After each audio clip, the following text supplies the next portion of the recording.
I'm not even gonna pretend to be like, oh yeah, I'm singing. There we go. There we go.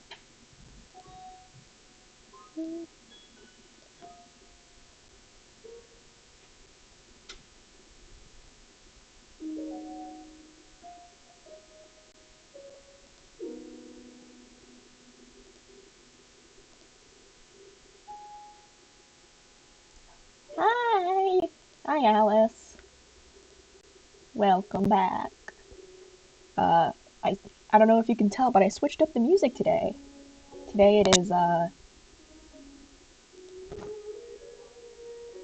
Breath of the Wild instead of, Skyrim soundtrack.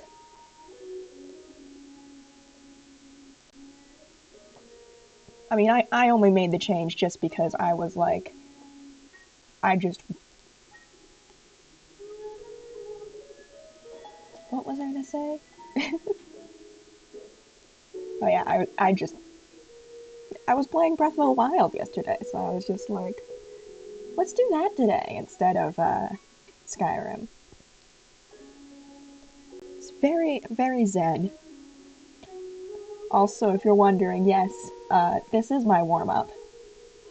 I did these sketches yesterday because I saw a post that was just like, we should let um,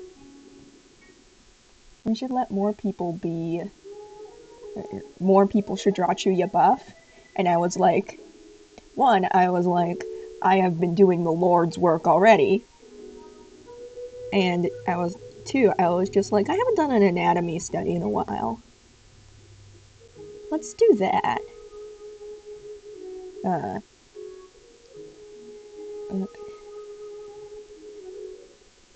and then reason number three was, yeah, reason and number three was also I missed watching the. Oh wow! I mean, yeah, that's. I always wanted to get into cosplay. A little hard because one, I have no hair. As a goblin, we don't we don't grow any.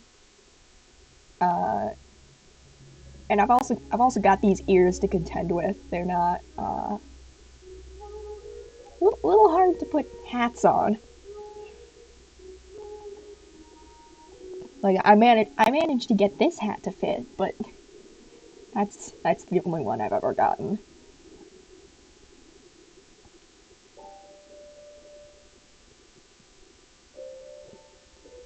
But yes, the explanation for these is basically, I saw a post that was, it was one, I saw a post for Buff Chuya, and I was like, all right, I'll do more of that. And then I was also like, yeah, I haven't done an anatomy study in a while. I'll I'll do that as that's my excuse, yeah. And then number three was also, I was like, I want to get back into weightlifting again. That and dance, but so I was just like, I guess I will just turn on the projector today.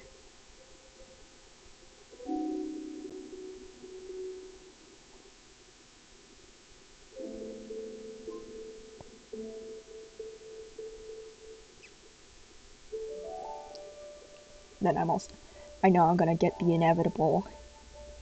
Why, why does Junya not have visible abs? And my response to that is that he isn't dehydrated. And on Mystery Reality. Oh, excellent.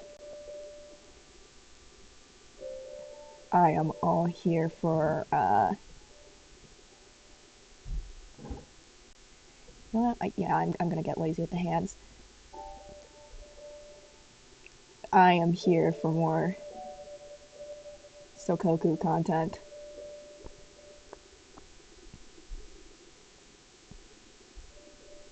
I mean, obviously, you can see my little Dazai up here.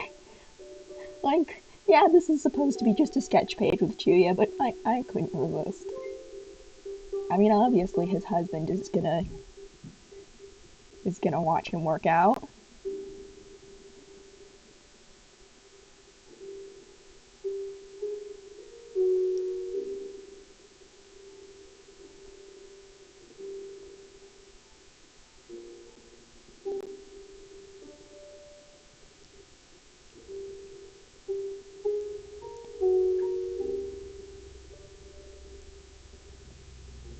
But if you're wondering, I do indeed have a femme Chuya down here.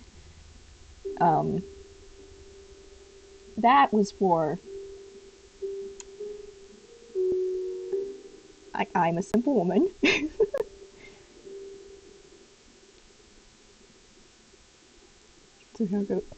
Yes, I am here for when the husbands are both married. I have actually been thinking of a crack AU where it's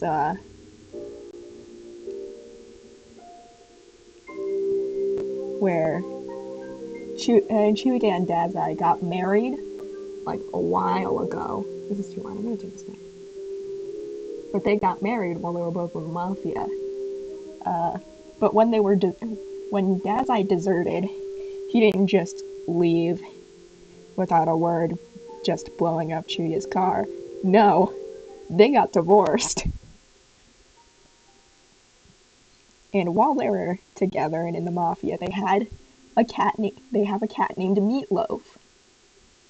And is Meatloaf is they both call her their daughter, but neither of them ever elaborate that Meatloaf is a cat and not a human child, which causes all sorts of problems, because then the agency is like, well, obviously we should reunite Dazai with his daughter.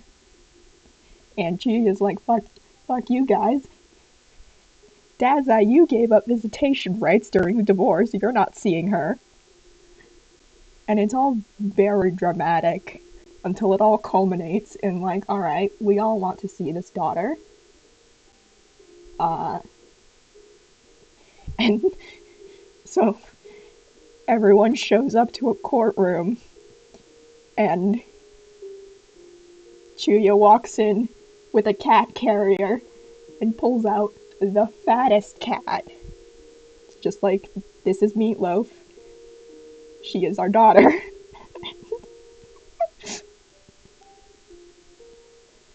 Yeah, they're both stupid.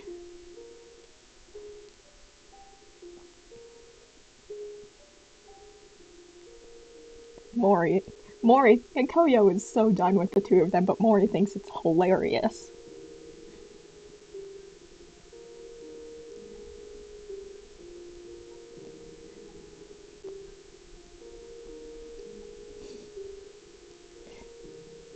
And of course, Mori and Koyo both show up to be like supportive during the courtroom in the courtroom, even though Koyo thinks it's dumb because it's like, yeah, we're coming to help in a divorce custody battle over a cat.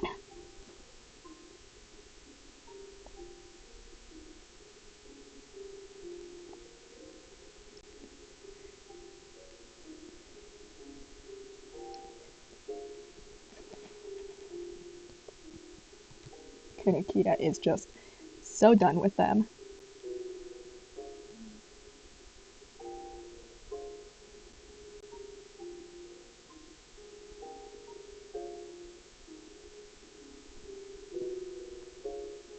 Then, of course, because it's them and they're both idiots, there is a repeated string of them getting back together again.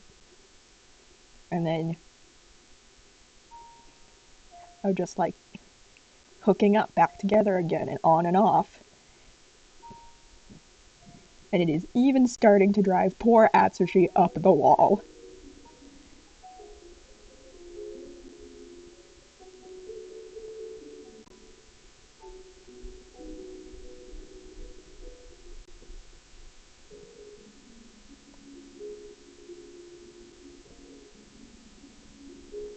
Alright, let's see here.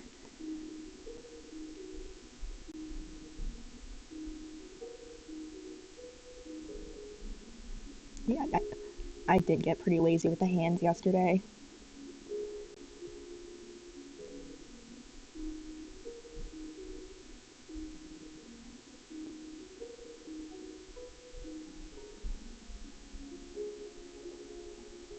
In my defense, hands are hard. What can I say?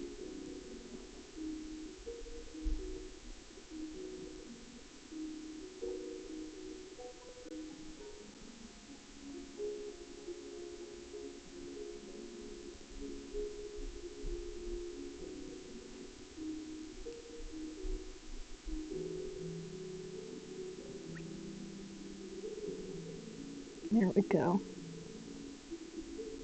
I mean, actually, if we're going based off of... I mean, I'm not gonna sweat that hard on my warm-up.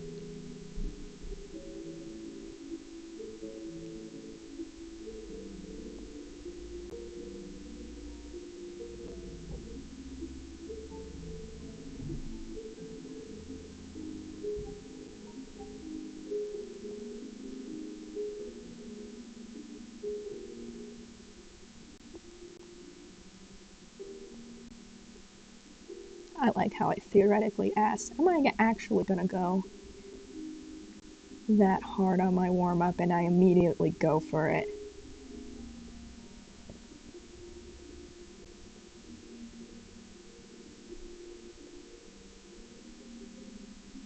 I'm here for the memes, I'm here for the chaos.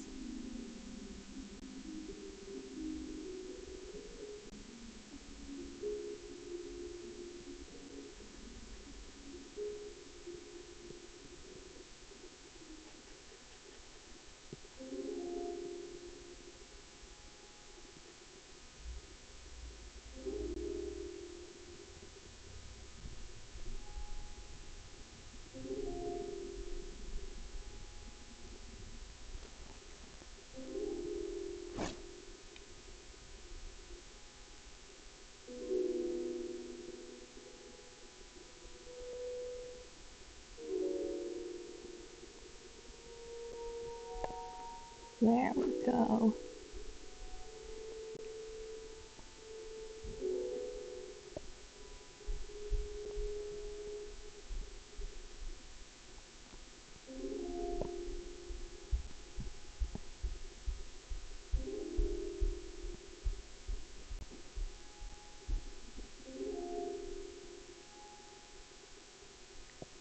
There we go.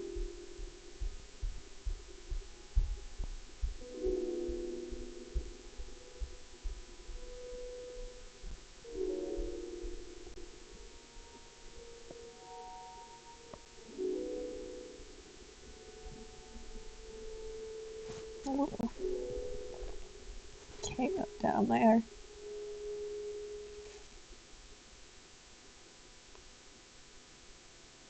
No, we'll stick with these two.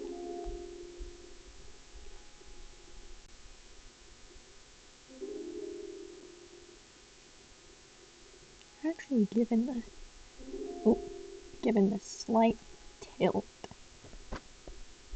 angles,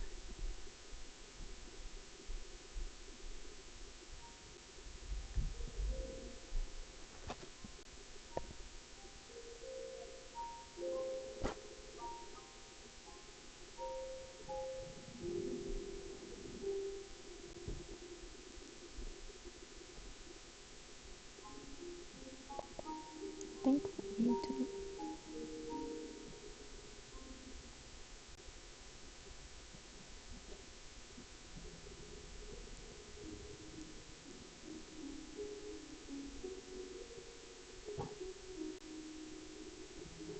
I mean, Chuy is just fun to draw. He He is my favorite for a reason. I just love drawing him. He's very nice.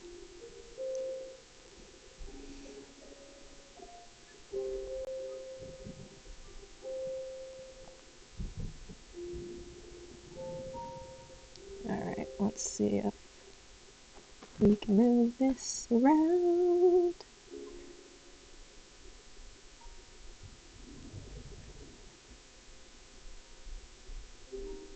Oh, okay, that's really sweet.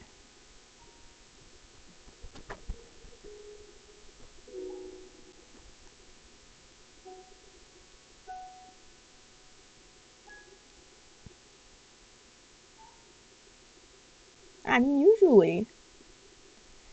usually if I'm headcanoning one of them to be trans, I usually go with Dazai, honestly.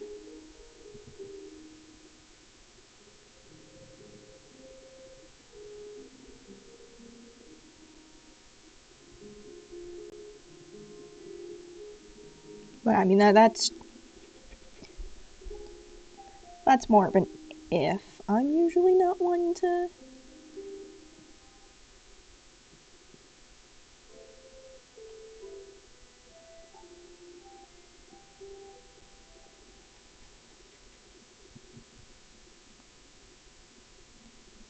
Because I also do like the idea of like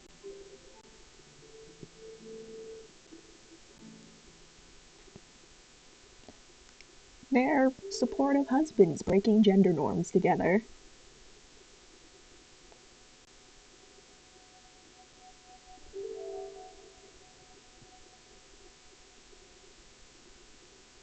But I'm not.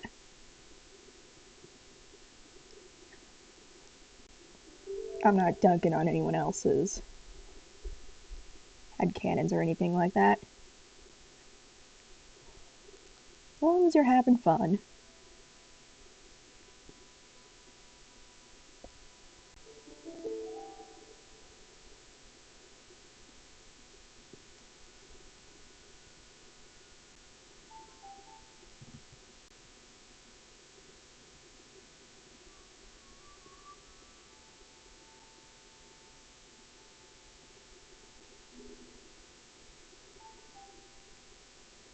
Let's see.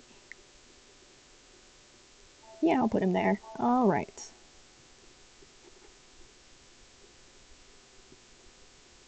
Little Dazai goes down there.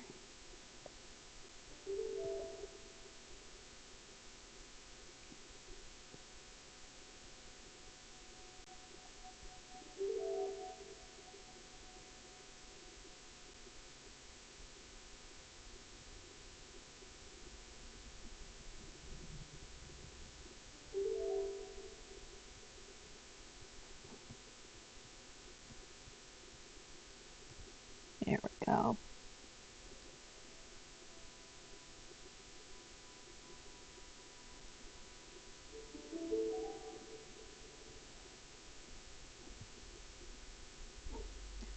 Local husband dies of thirst. More at 7.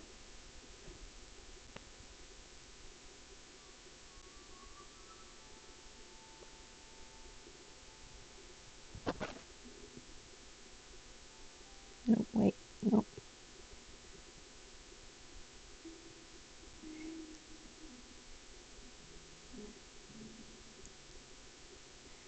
And I guess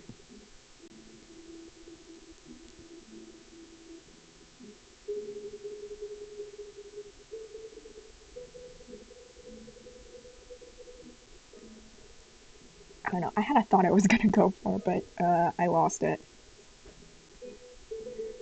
Um,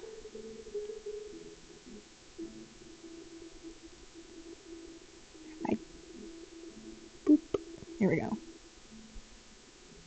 Invert. There we go.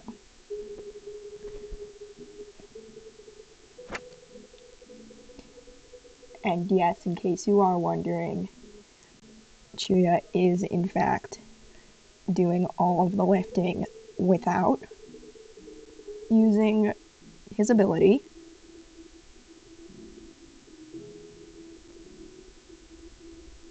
Because he is very strong.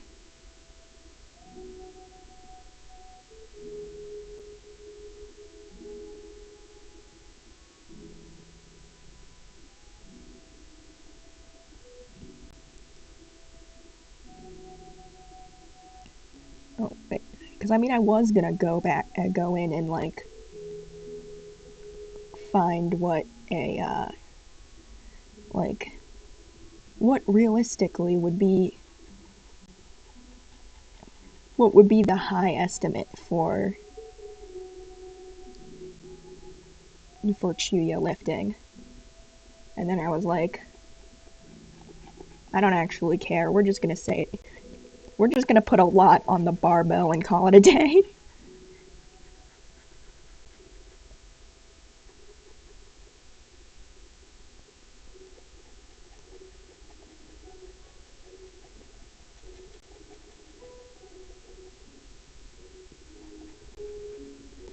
And also, yes, I am doubling down on my you know, if Chuya is putting his hair up, he's gonna use a chip clip to put it up. You know, one of those like rounded triangle clips that you use to keep chip bags closed. He's using that to keep his hair up.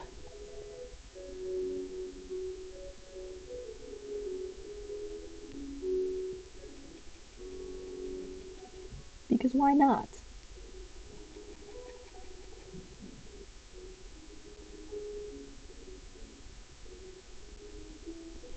I mean, this really is just me doubling down on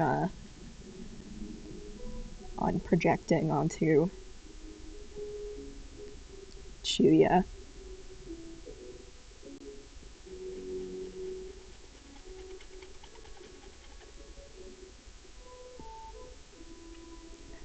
And I we all know why Dazai's there.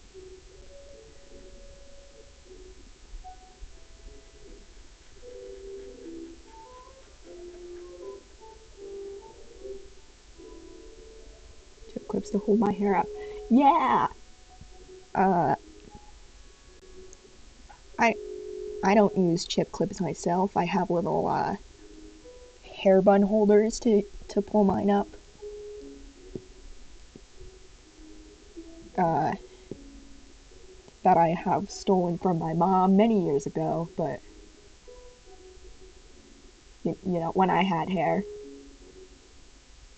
But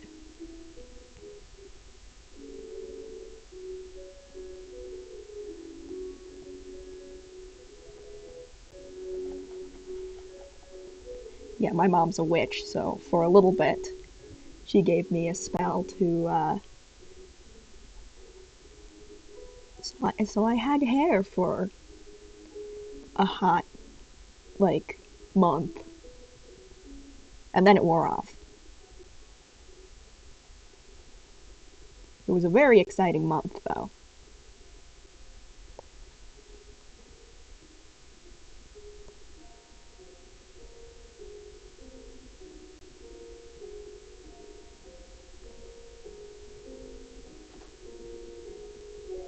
And yes, Chuyo used this chip clip. Um,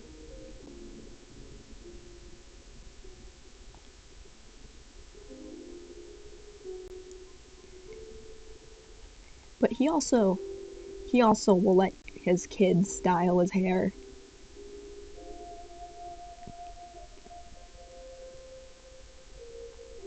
Like I feel like when he initially left the mafia, he cut it so that it was at the base of his neck, but he let it grow out again.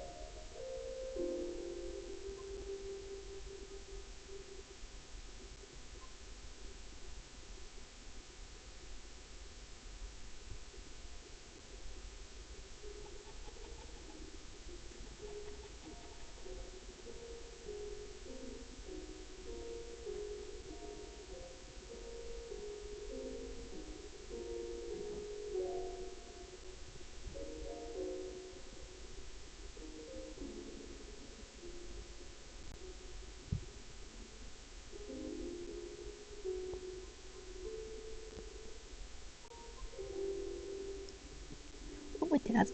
Dazai probably wouldn't even pull his hair up.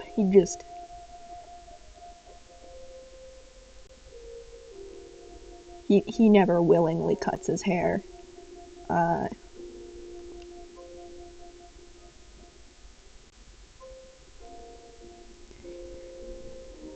like, again, I feel like Chuya takes very good care of his hair with, like, very nice soft shampoos and conditioners for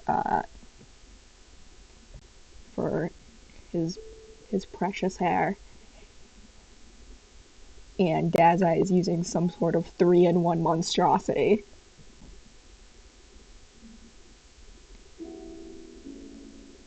And so Chuya is the one who mainly has to make sure that his husband is taking care of his hair.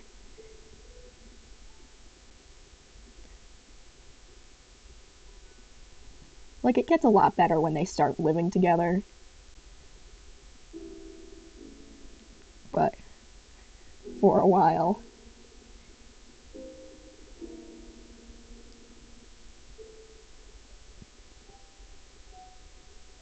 I'll also, at one of these points, I might draw a little source of, like, a little side-by-side of the ADA Chuya AUs that I've come across. Because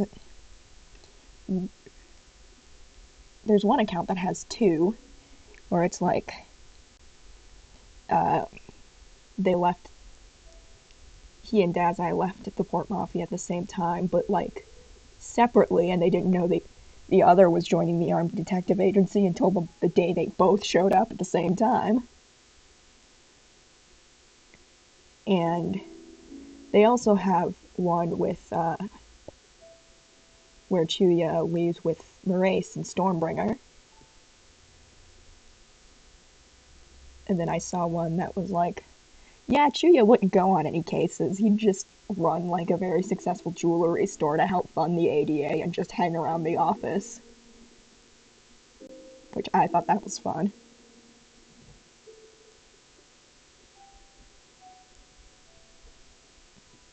And then there's another one where it's like, they left and spent 2 years in Russia before coming back.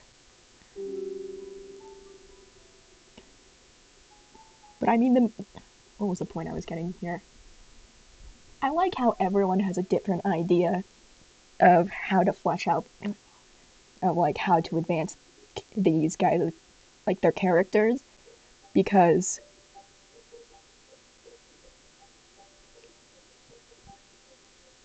I mean, the one example I keep coming back to is like,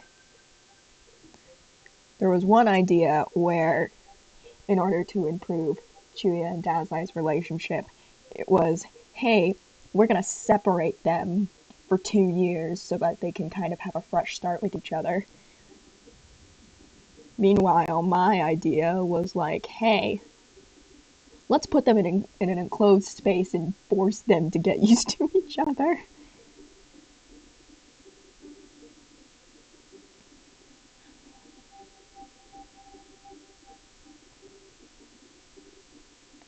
And then there was also one I saw where it was, hey, let's,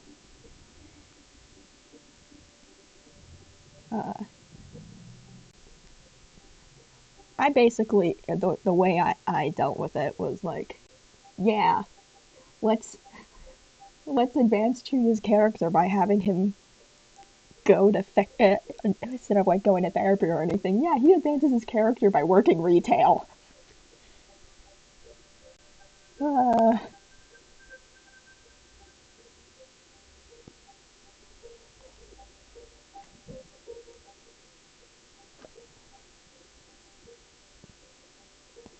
I don't know, it's just interesting how people take this like base premise and do something different with it.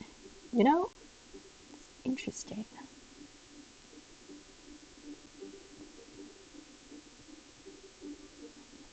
I'm back. I think every time, I think I've done every artwork where Chuya has his hair up. I made the chip clip the same color of blue, which I'm gonna go ahead and say that he's using the same chip clip.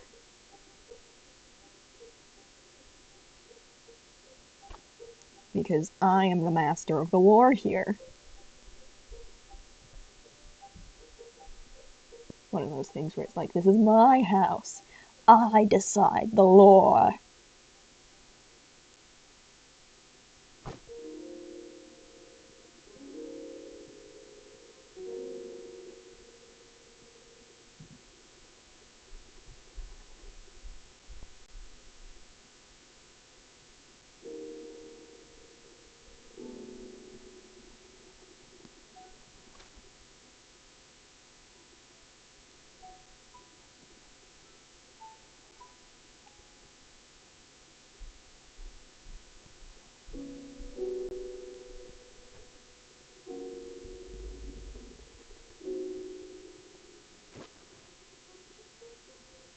Where is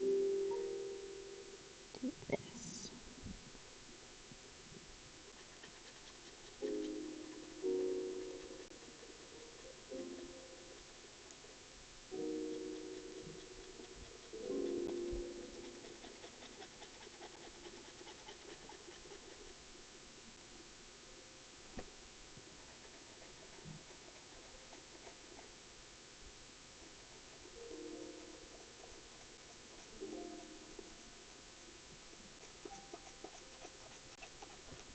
I feel like at one point the ADA, like, one of their bonding trips is they all have a gym day. And Dazai is struggling on the treadmill. And the others are kind of getting to their places. Meanwhile, she is just like, goes immediately over to the weights, piles all of them onto the barbell, and starts lifting. Everyone's just like, what the fuck, dude? And everyone's just like, are you using your ability? And he's just like, no.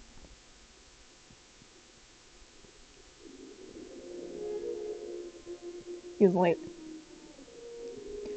like, oh yeah, this is my warm-up set. And it's just like, but it's like, you put on every weight in the gym. And he's just like, yeah, the gym I normally go to, they have more.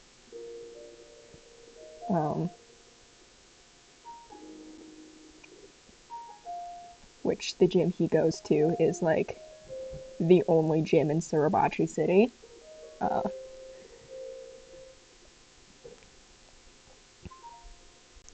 Which means since it's the only gym, they can get away with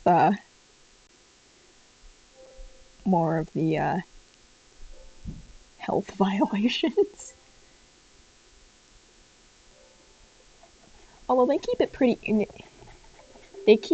nice. It's more like the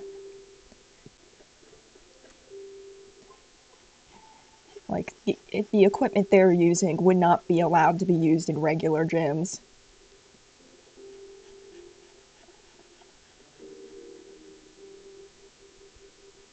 For Karma, yeah.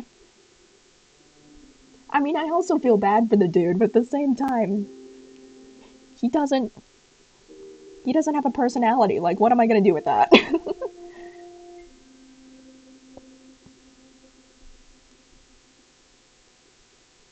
uh, Karma is Karma's one of those characters where it's like, yeah, I feel a little bit bad, but also at the same time, it's like, you are a cardboard cutout to put it, that they put in to be like, like, Ace is a dick and Theodore is also a dick. Like, I don't.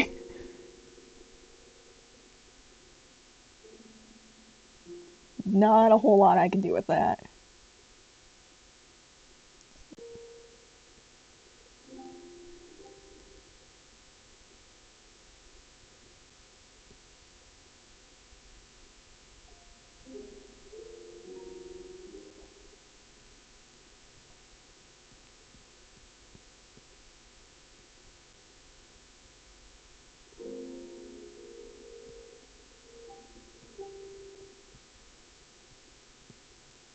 I mean, with some of the other characters I worked with in the Nakahara Dazai, even if they are background at the very least, they have something of substance that I can use.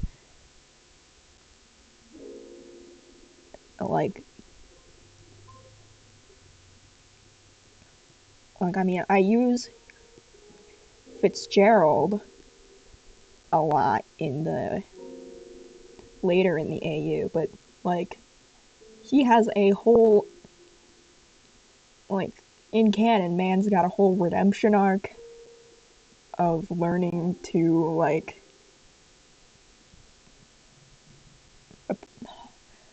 if theoretically he's learning to appreciate not being a billionaire. I don't know exactly how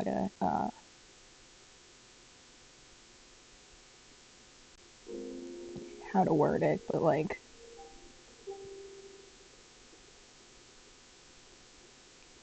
the arc is there. My dude is trying.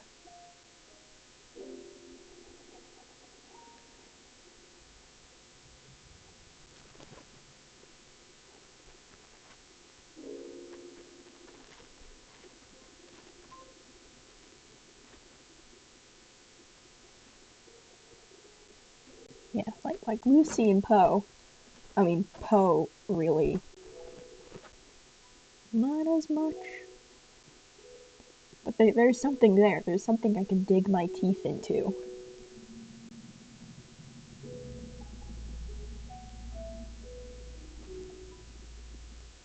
Not here on the like karma hate train or anything.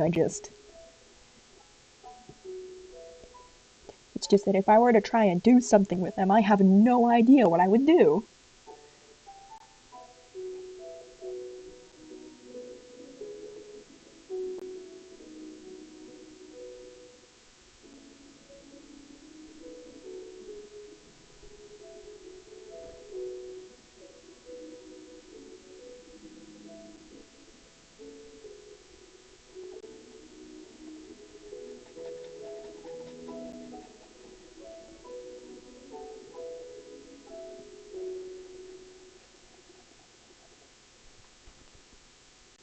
Speaking of Lucy, though, I am also developing the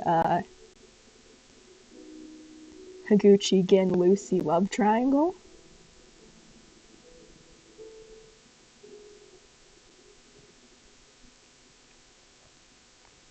But again, it's involving the masked knife, who is Gin's vigilante persona.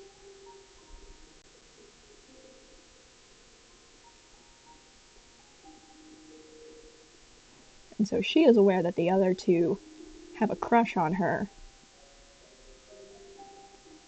She has no idea what to do with that, though, because they're technically crushing on Mask Knife, not her.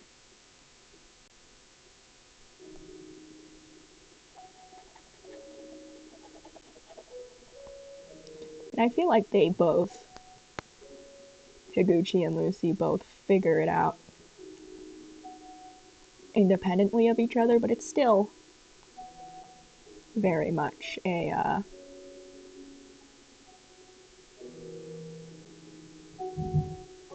very much complicated.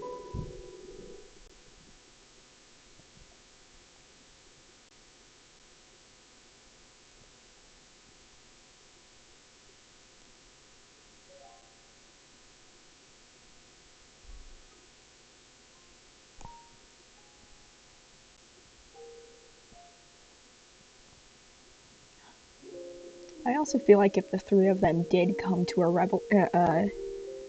resolution, that and then Higuchi and Lucy would ask Chuya if they can date his daughter, and Chuya is just like I don't really care. Like, what is this, the Middle Ages? You don't have to ask me. You can just do it. And then he's just like, actually, since you did ask me, no, you both have to beat me in a fight first.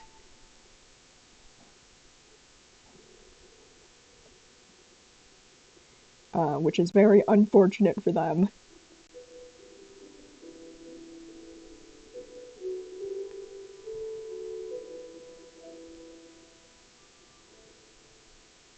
And then they and then they both take it seriously, even though Chuya was very clearly joking.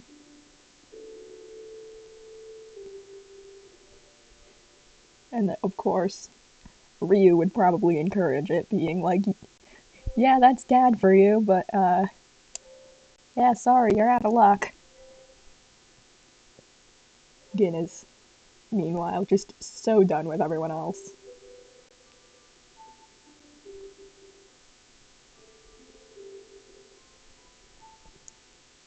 Alright, here we go. Yeah. Hawthorne, he is he is very cool and very strong. I honestly, uh, and I do like how,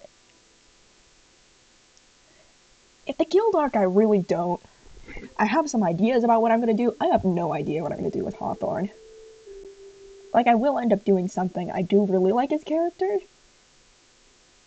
Um, just don't know what that will all culminate in.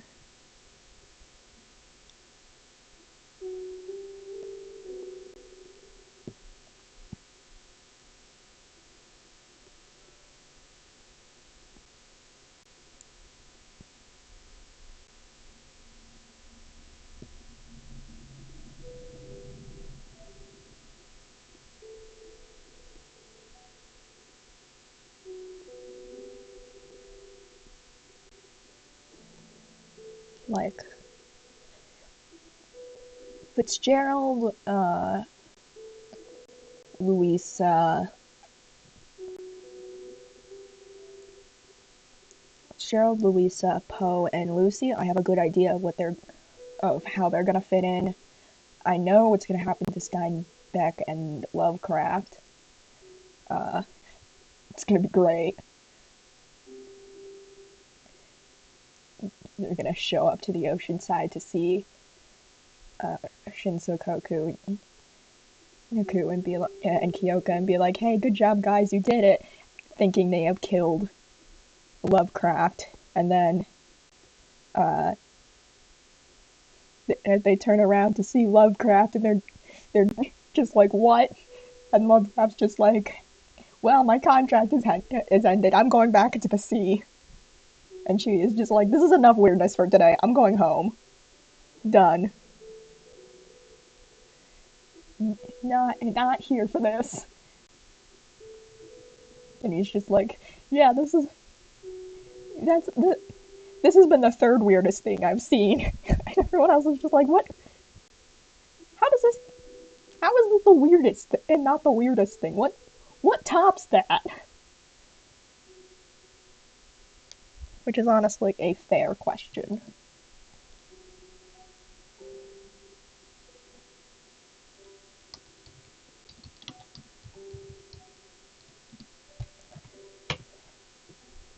There you go. It is him, LeBuff Julia. Alright, let's see. Ah, yes, it was this one. Okay.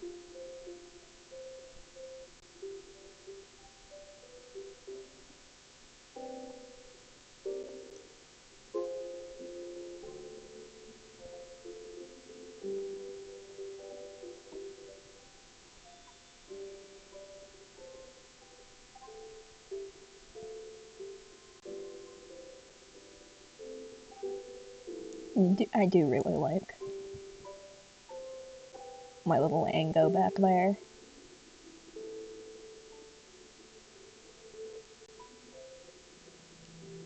Do that.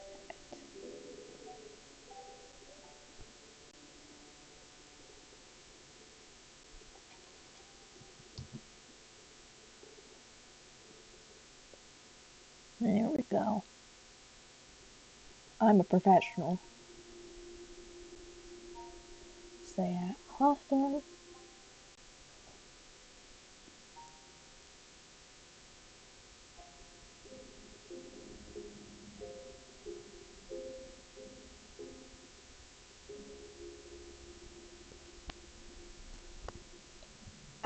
I feel like Hawthorne will remain an antagonistic force for the the ADA.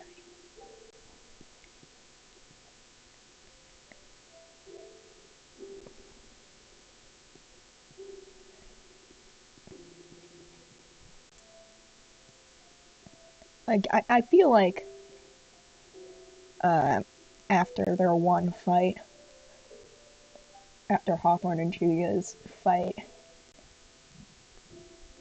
over the, like, on the boat, that I feel like Hawthorne is going to be. Hawthorne thinks that Chuy is the devil and, like, evil and satanic. And it's like, Nathaniel's a good guy. He's just a little insane.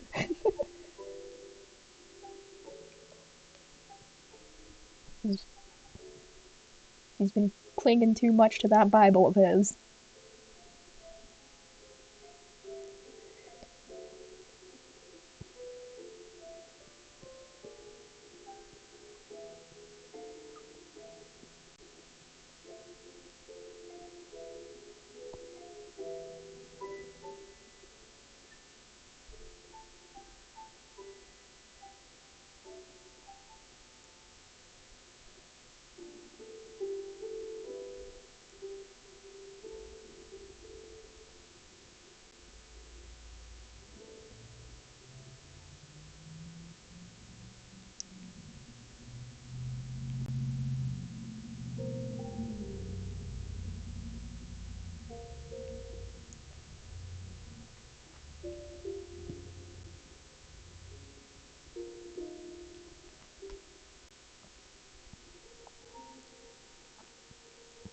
Alright, Oda, let's see if I remember how to draw you.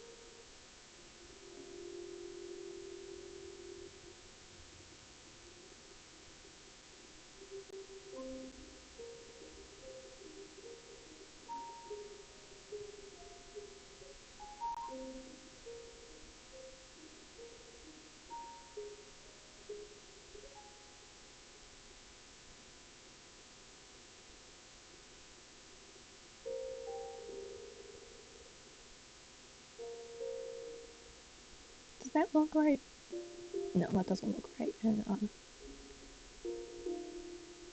ugh.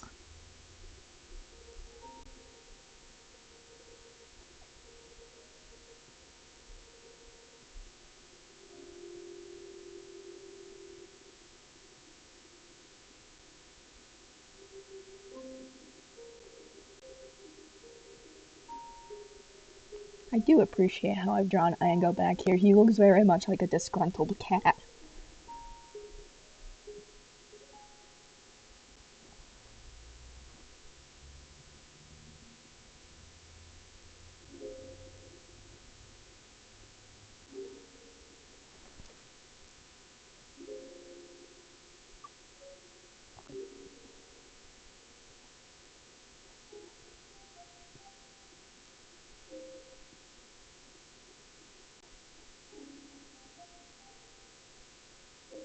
Let's see here.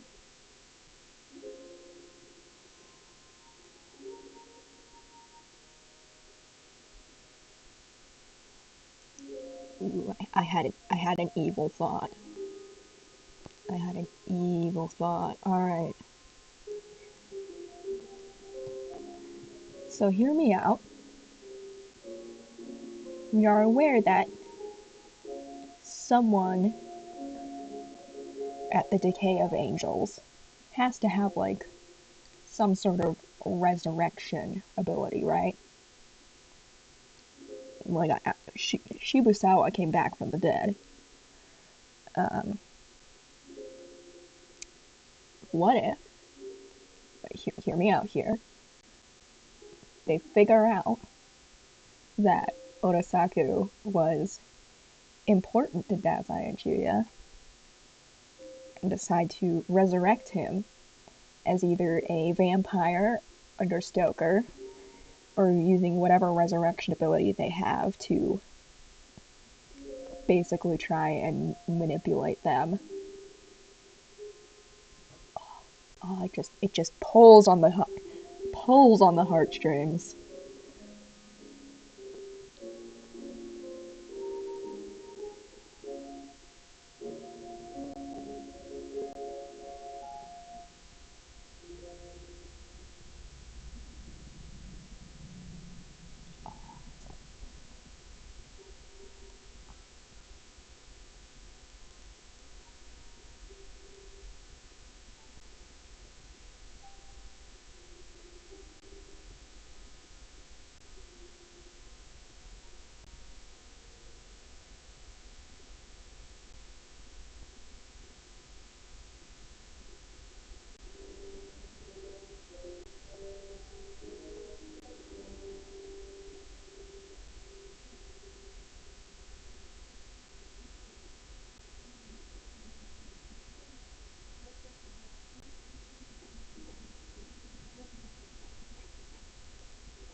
There we go.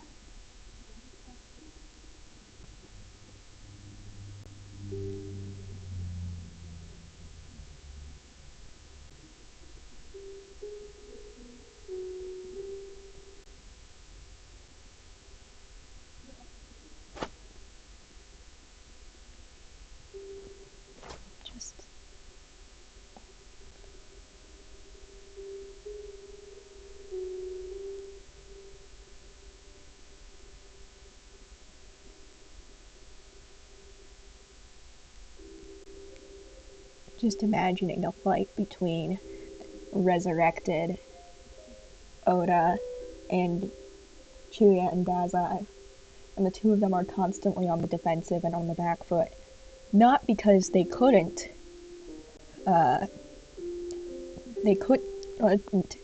beat Oda. They absolutely could, but it's Oda. They can't like emotionally bring themselves to.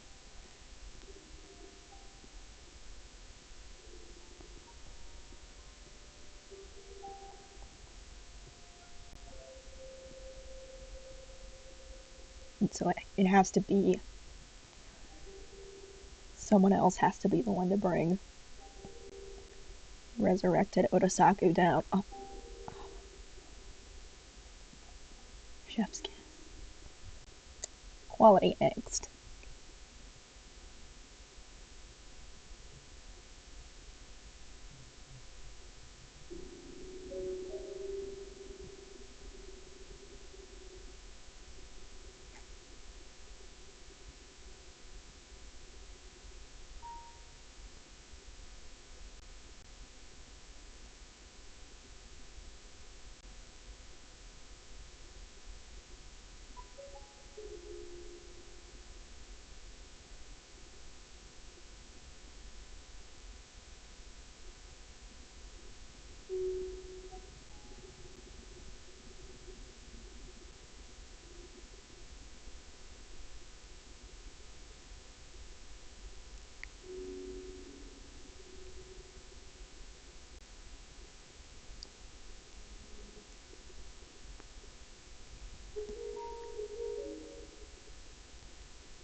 Oh my god, that's why he looks weird. Ugh. Like why does Oda look weird here? He doesn't have a stubble. Ugh.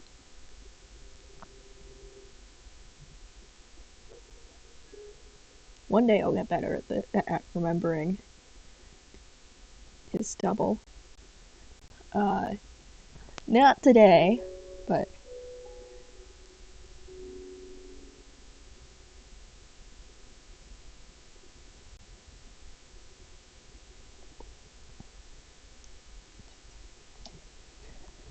hey, I'm not making the mistake I did yesterday. I'm gonna sit up and lean over with my back straight.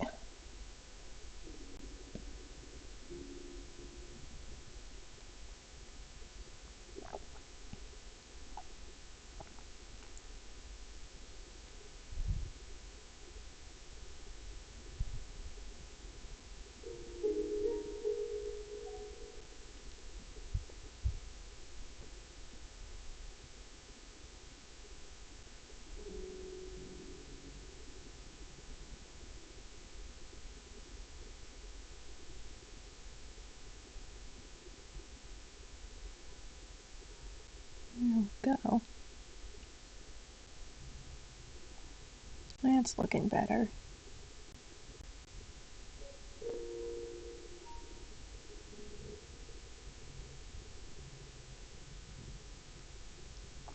I have a feeling that when I'm done with Ode to Friends, I'm gonna miss drawing Otasaku. He is fun to draw.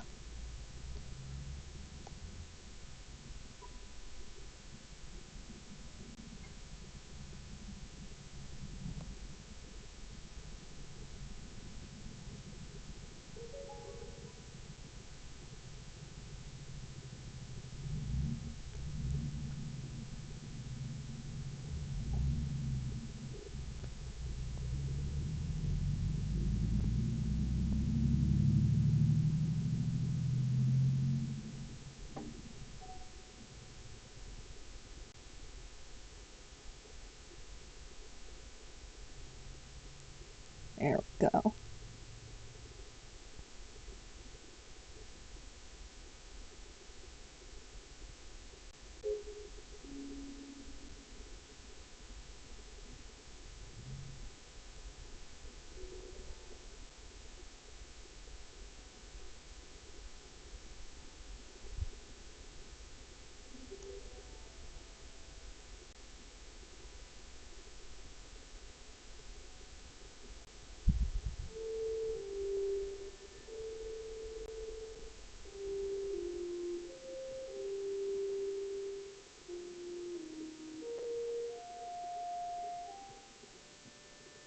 There we go.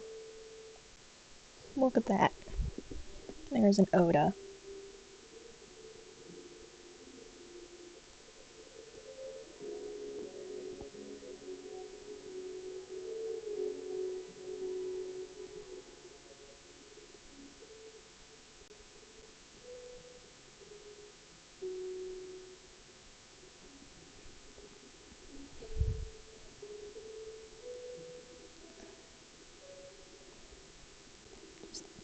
I realized tagging the stream sketches today, I was like,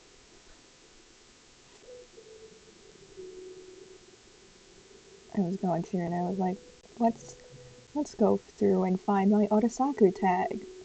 And then I remember this one tag popped up that was like, do I tag Otasaku if it is his blood? And it was like, ah yes, I remember that post.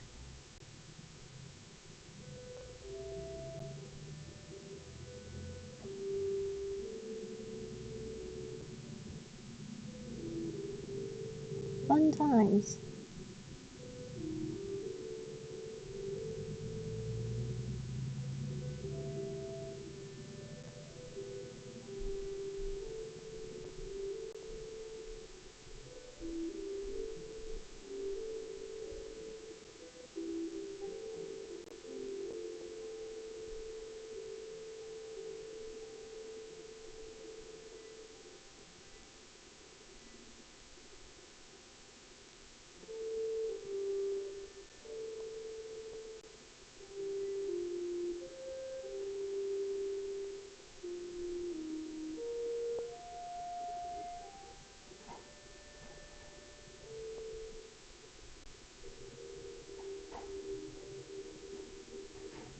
Oh boy. Whatever. Speed over perfection.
like, oh, Otasaku, gonna miss drawing you after you die, as if I'm not the one who killed him off, but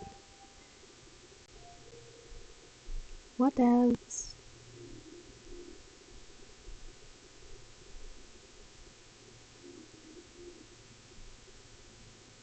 I mean, if he wanted to be drawn more, maybe he should consider not dying.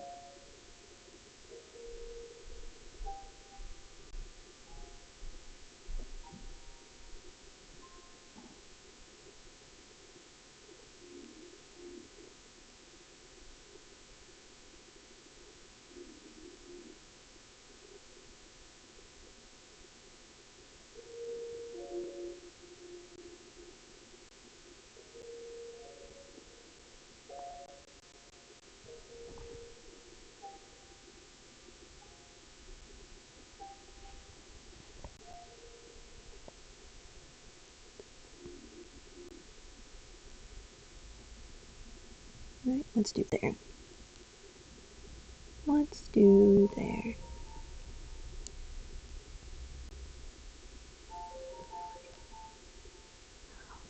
I tried to find it, I couldn't find it! But, I did see, I saw a couple of clips of, Baby, of, Kid Otasaku, and, because it was someone pointing out that his fighting style, that young Oda's fighting style was, the same as Dazai's. And I was like, oh my god, you didn't have to make me cry like that.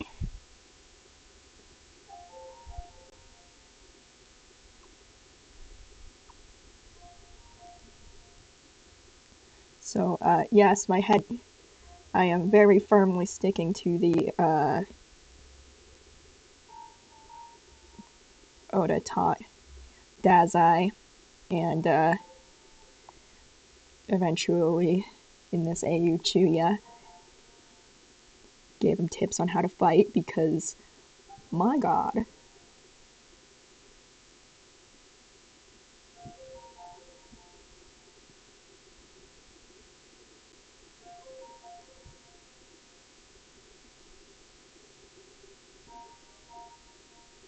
Also, I mean, there's definitely an AU out there where instead of joining the Port Mafia as someone who doesn't kill, he joins the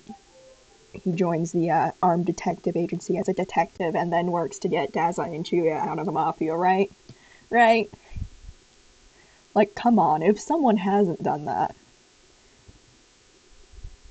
I'm gonna be very disappointed.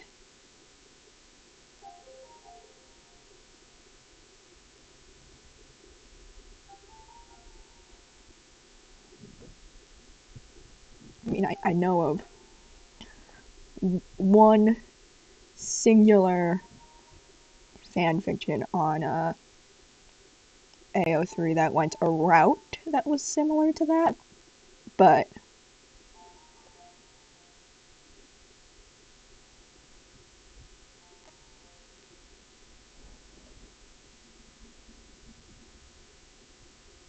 I don't know. I want a Detective Otasaku who has something like a Murace arc, but instead of it being Murace and Chuya, Crunchyroll, yeah. Unfortunately, Crunchyroll didn't work with my ad blockers, so yeah, I'm gonna have to find another way.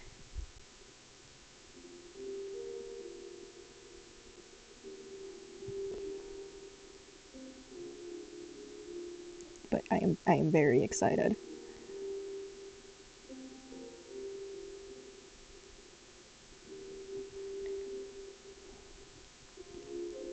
But yes, anyway, let me continue my inane ramblings about Detective Otasaku as a Murace figure to Dazai.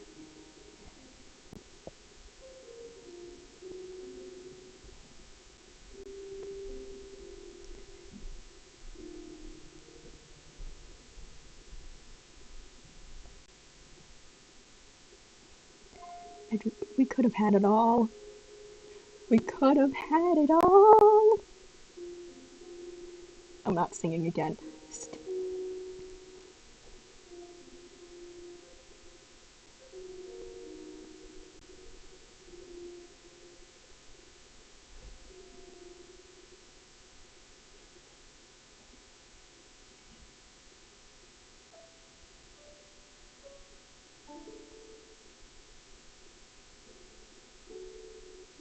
But also, I got a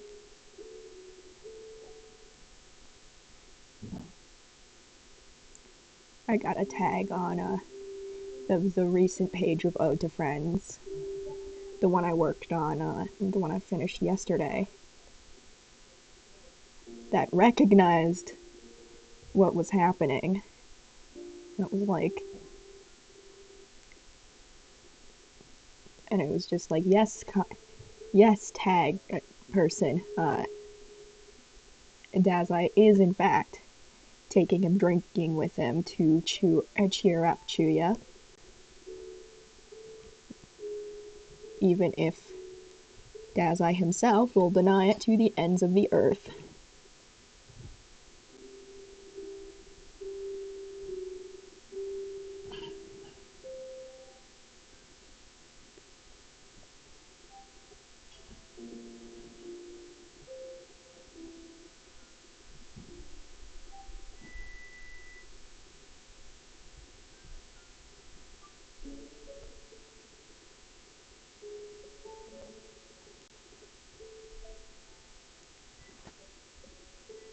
Let's see.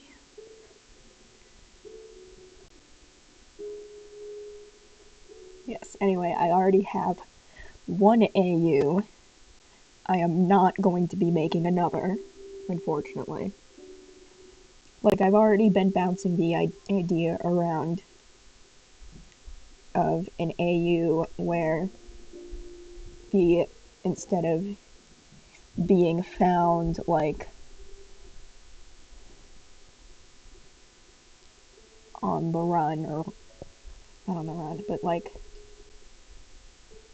while they were, instead of finding Gin and Akutagawa once they were out of the Mafia and having both been out of the Mafia, I have an AU floating in the back of my brain where it's just like, yeah, they also, where it's like a few months after they leave the Mafia, they come back to bring Gin and Ryu out of the Mafia.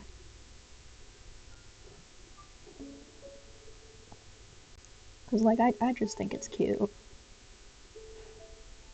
And also it's like, no, they didn't abandon you two. They were just waiting to come back for them both to be a little bit more mentally stable before they came back.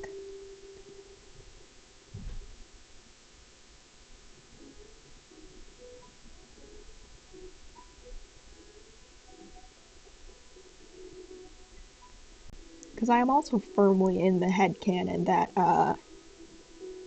or of the opinion that Dazai was basically doing like a cocktail of drugs while he was in the Mafia, and which is probably a mix of whatever, like, antipsychotics or depressants that Mori was giving him,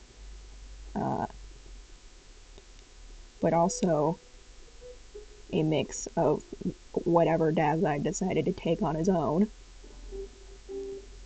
which does not result in a good mental stability. And so a large chunk of Dazai and Chuya being in hiding was Chuya helping Dazai through withdrawal.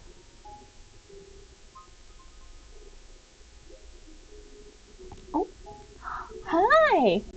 We have a baby! Come here! Come here, Bubba boy. Come here.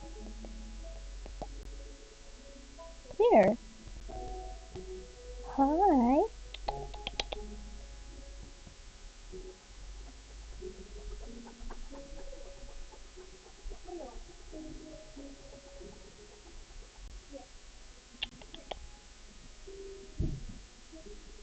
No, you're just gonna sit there and be a butt? Alright. Well, he's just sitting there being a butt. Uh,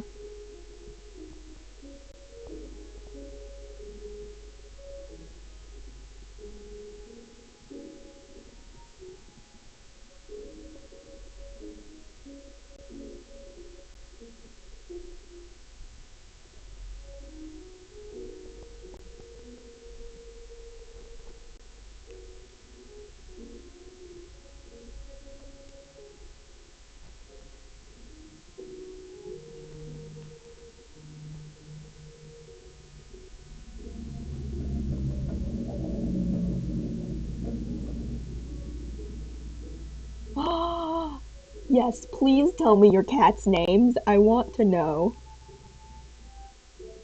Yeah, Barley is gone. He was sitting like right behind me, but he must have decided to leave.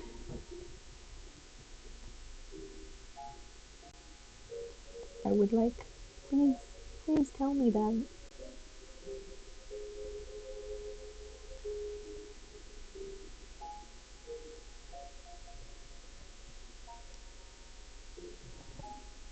I am always here for cats.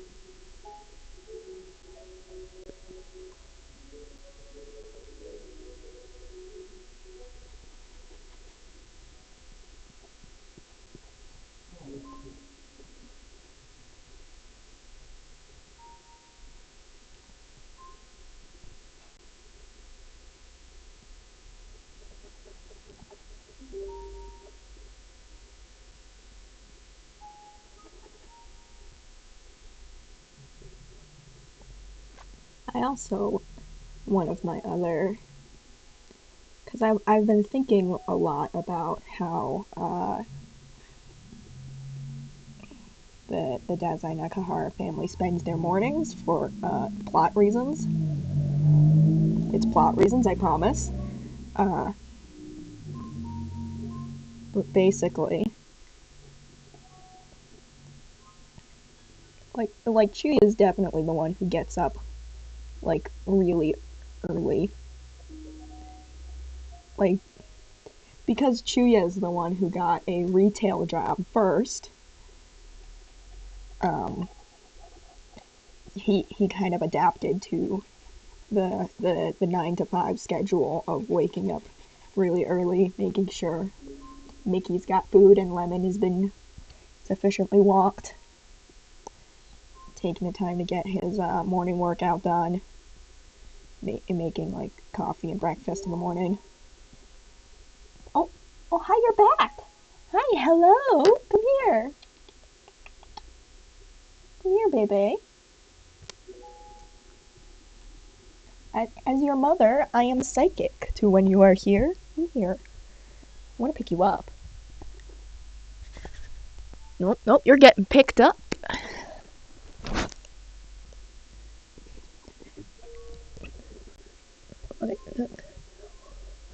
Aww, they're all adorable. I only have my baby boy Barley. The only baby I need in my life. He's an adult at this point. But every cat is a little baby. That is right. You will always be my little baby. Oh, okay, okay. Here you go. I'll put you on the bed.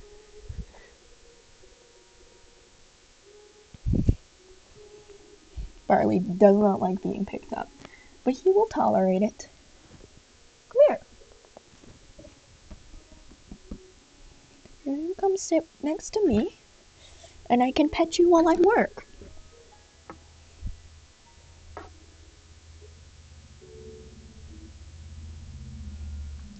I love that all your cats are named after, or almost all of them are named after, BSD characters. Especially uh, since Fukazawa Mori and Natsume are the adults and everyone else, the other named characters are kittens. Like, that just...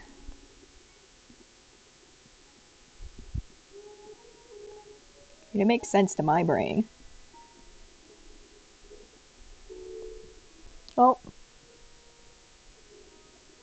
Well, the sun has departed, unfortunately.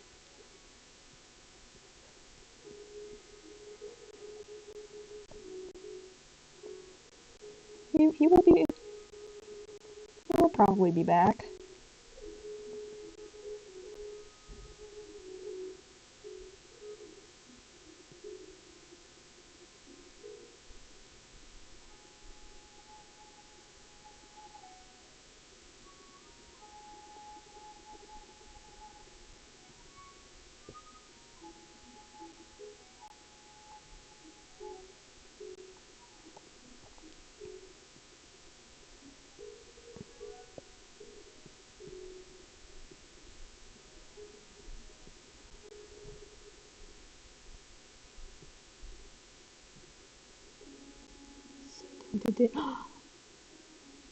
Yeah, you should.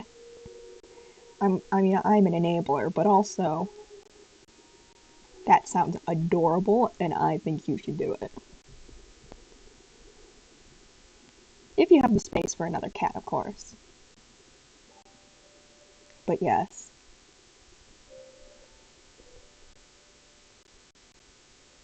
I think a little...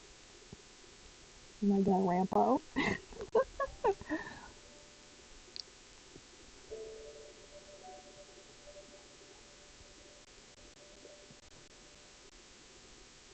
Yeah, I think it's perfect. They're the same color. Okay.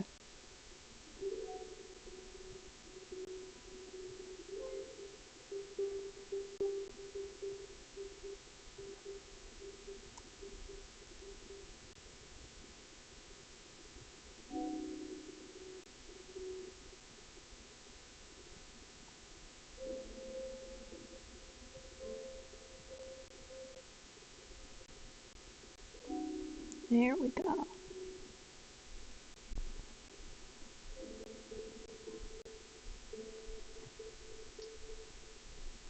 Yeah, I mean, Barley.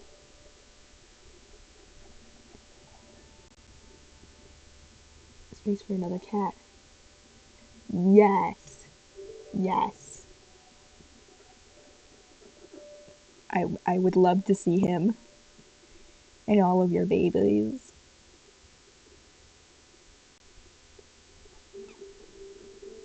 Maybe for tomorrow's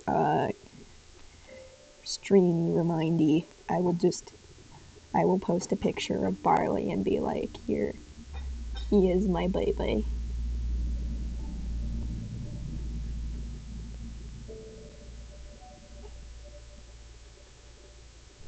Since I don't know if I'm gonna get around to streamy requesties here.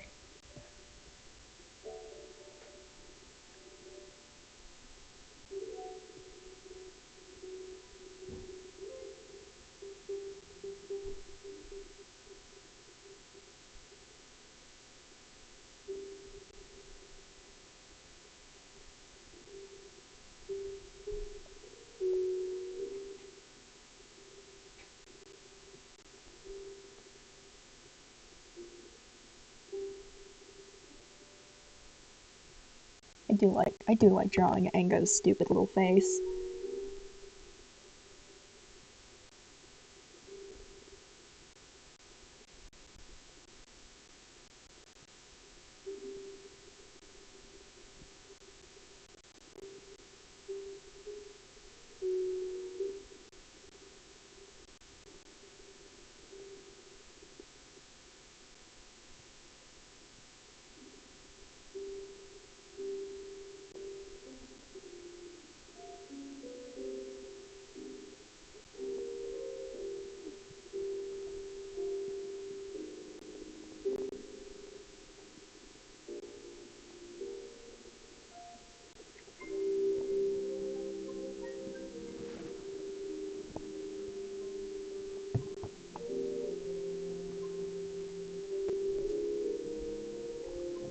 Yeah, I think Natsume does transform into a calico cat. You got it right. Uh,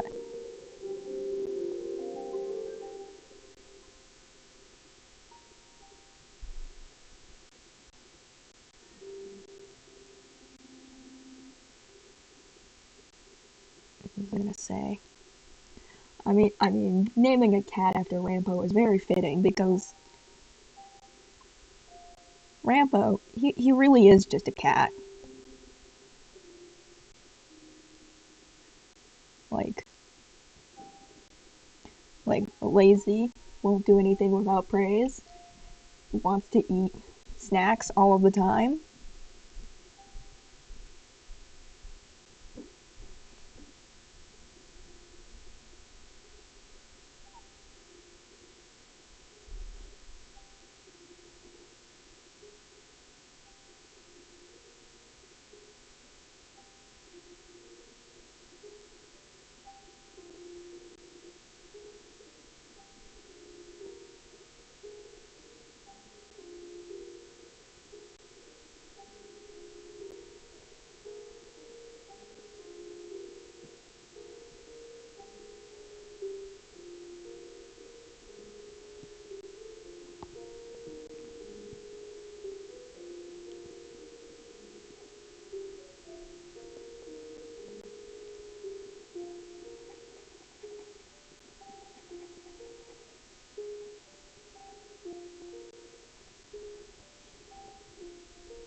I also had the idea for like maybe a side comic where it's like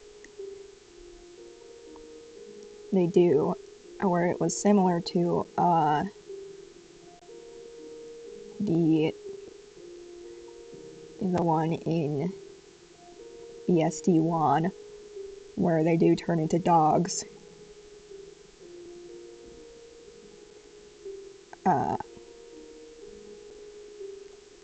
Because I feel like in this AU, if we're going with representative dogs, like, oh, it's after Lucy's. Oh yeah. I honestly, I forget the name of Lucy's ability, and I just in my head call it the room ability.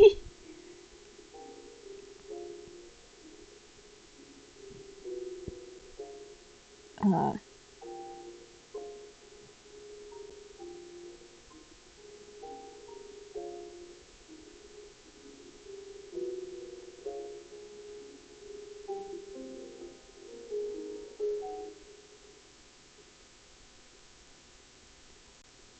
I was gonna.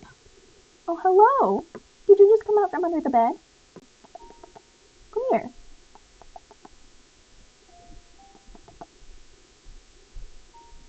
Okay, bye bye.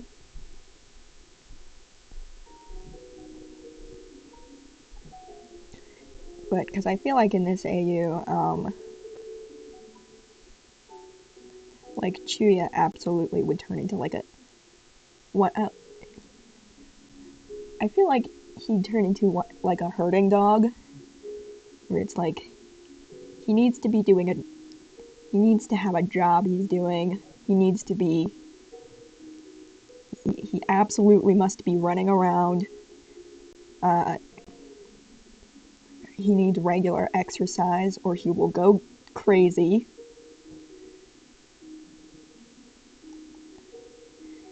Kunakita turns into one of those small neurotic dogs that are just anxious all of the time for no reason. Yeah, that makes sense. Yeah, I'm not as familiar with the Genshin characters. I love all of your cats. That sounds 10 cats. That sounds amazing.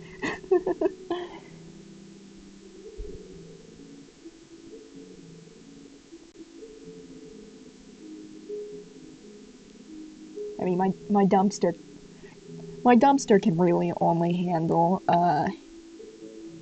me and Barley.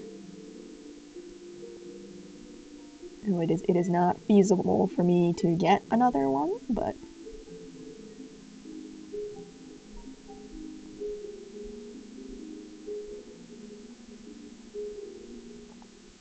alright. There's those two.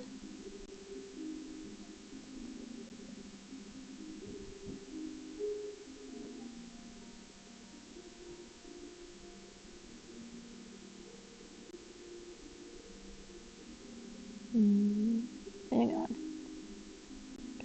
Here so that I can go with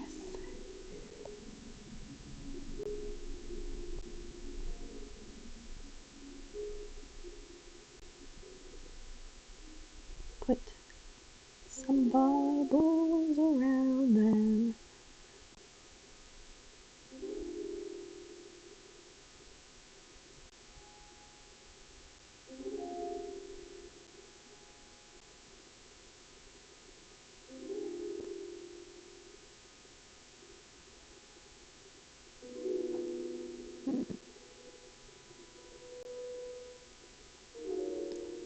Putting the bubbles in is always the hardest part. Because you're trying to guesstimate how they will fit.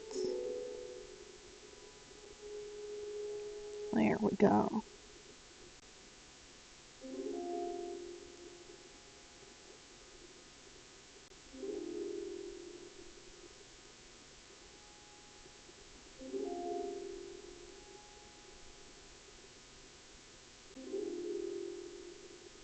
There we go.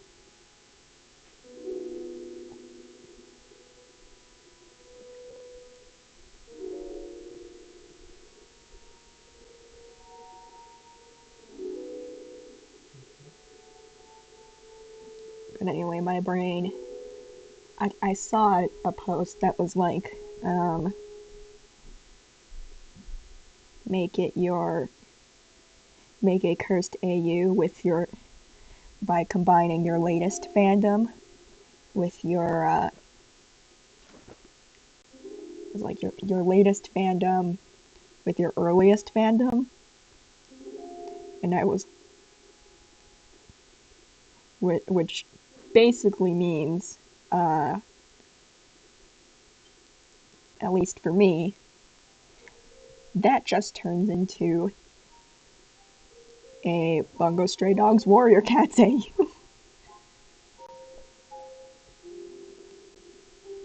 Which means I might, if I ever did do something like that as like a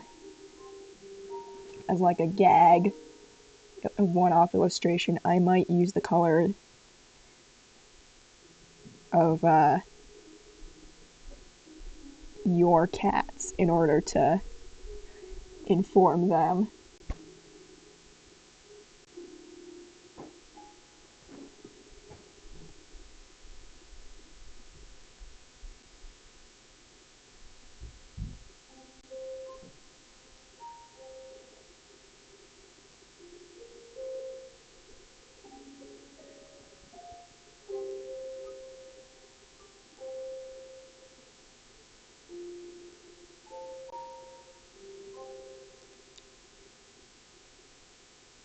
But it Warrior Cats BSDAU. It'd have to be something like the ADA's ThunderClan,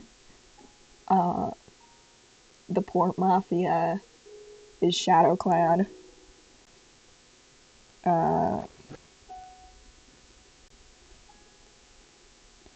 like the guild are all like rich assholes, so like they're River Clan.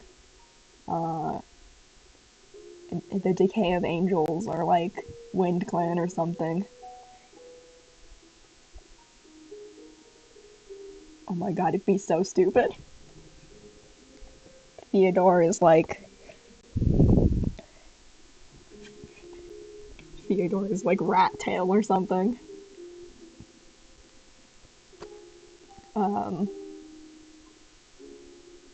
What would Chuya be?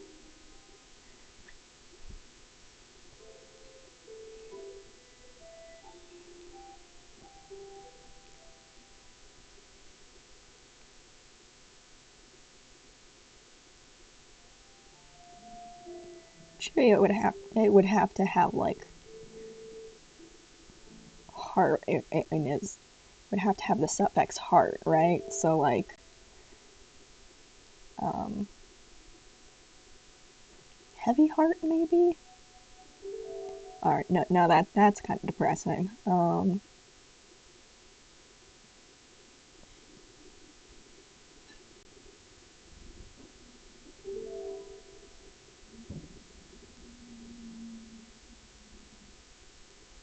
Maybe like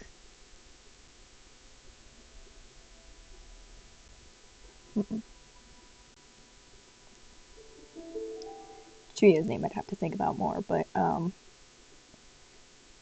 like absolutely, absolutely Mori is Bloodstar. I can't not.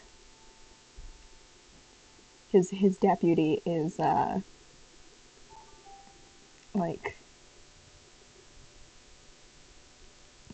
something like is Elise, so it's like she's Kit Face. Uh, cause she like pretends to be a kit and then like will like betray you, backstab you, bite you in the face.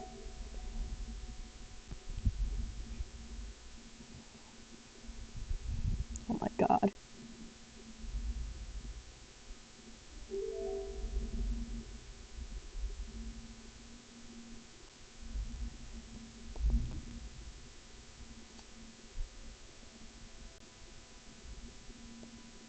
I feel like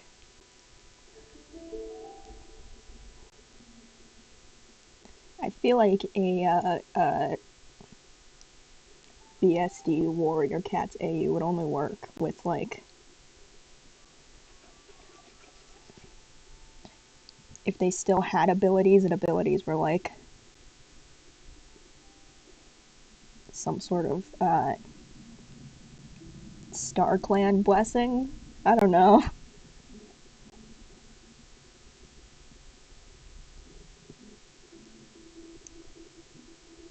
I mean, don't at me for not being up on my Warrior Cats lore.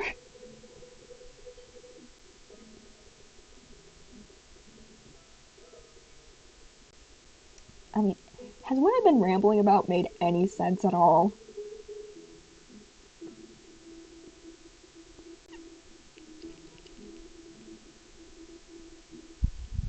Or am I just, or was I just me digging up? Was I just digging up old knowledge and inflicting psychic damage on myself for no reason?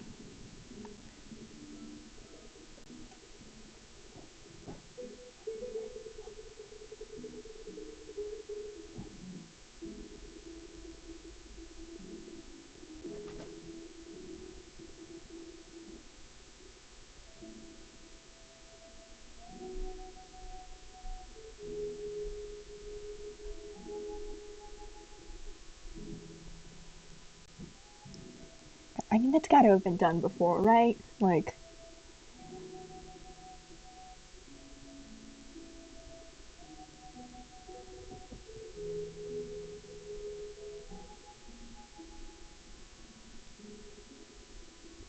that's gotta have been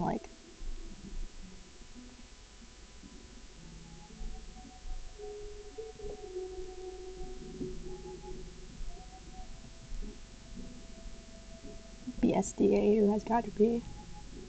Like,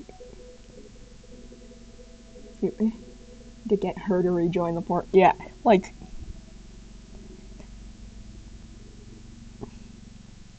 I mean, Alice Mori, from what you've described of her, gives off the energy of like, no, no, Dad, I don't want to continue your port mafia. I don't want to continue your illegal mafia business. I want to go start an emo band. Like that's the vibe she gives off to me. Like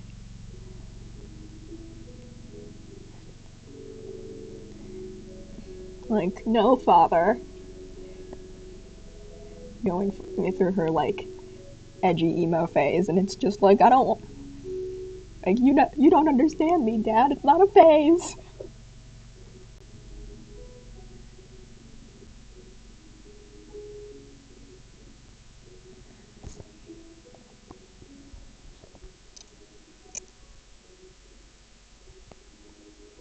Just like the idea of like, depending on who left the mafia first, it would be hilarious if Alice left first and tried to convince Dazai to join her by being like, hey, hey, quit your job, come join my emo band.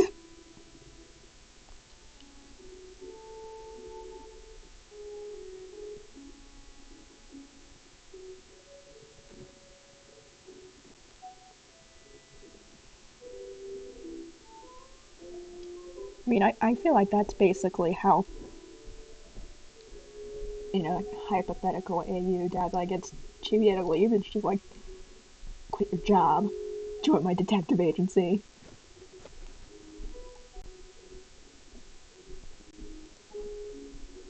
Oh, hi, you're back. Hello, boy.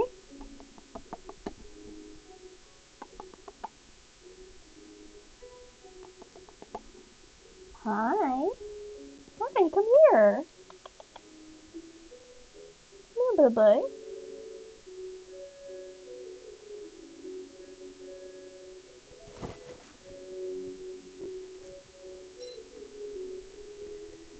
Yeah, my OCs, none of them are, they're all more, they're OCs that are like, I made because there are parts of the plot or like world building that needed a character, and so it's like, they were made out of necessity rather than, anything else. Except for Homer. Homer was purely for fun.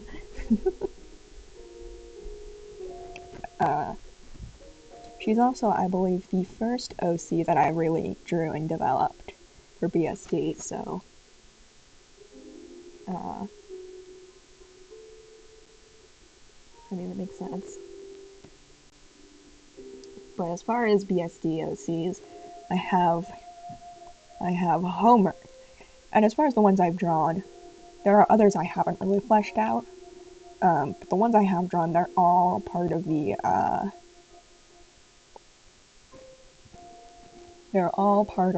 wolves in Suribachi City. So we have,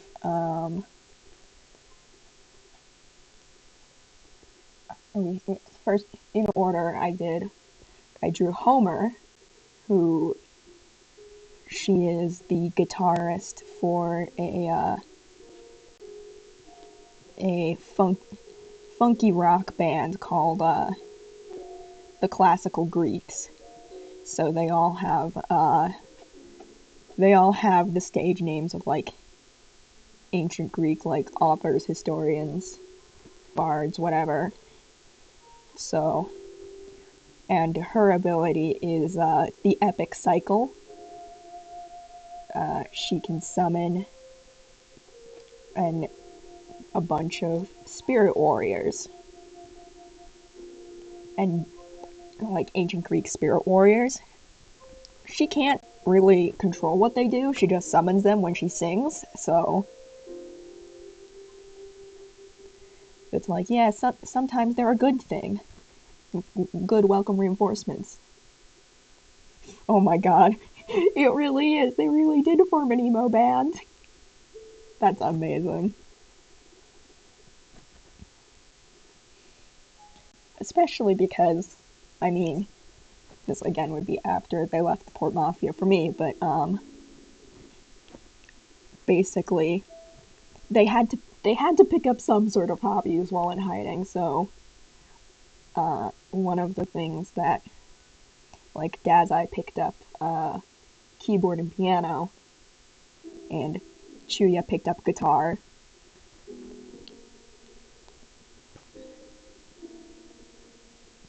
And I was talking about, what was I talking about? Oh yeah, Homer. Homer is also blind, mainly because they allude to the fact that the IRL Homer was blind. She's still rocking the merch though. Uh,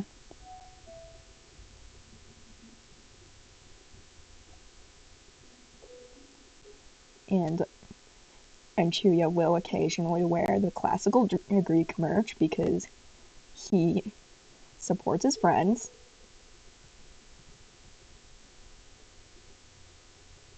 And who else did I? Who did I make after that? Oh, Machiavelli. Um, Machiavelli is a publicist who was exiled from Italy because he wrote a piece that was basically, it was supposed to be satire on fascism, but the government took it seriously and then he was exiled. And I do cover songs at 3 a.m. Yes, absolutely, I can get behind that.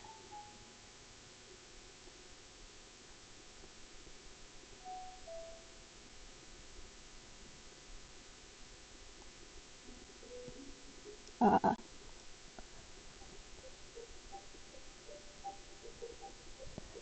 so what else? I keep losing track of my thoughts. Okay, Machiavelli. His ability is the Prince, where he has poisonous blood.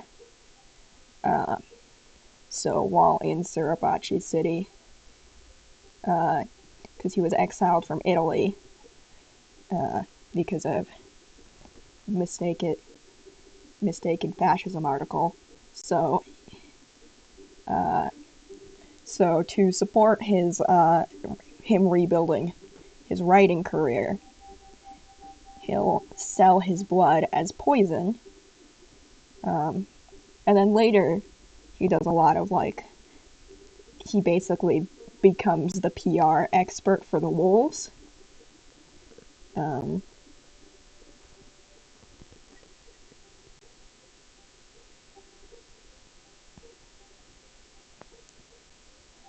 there was that. Who else did I do?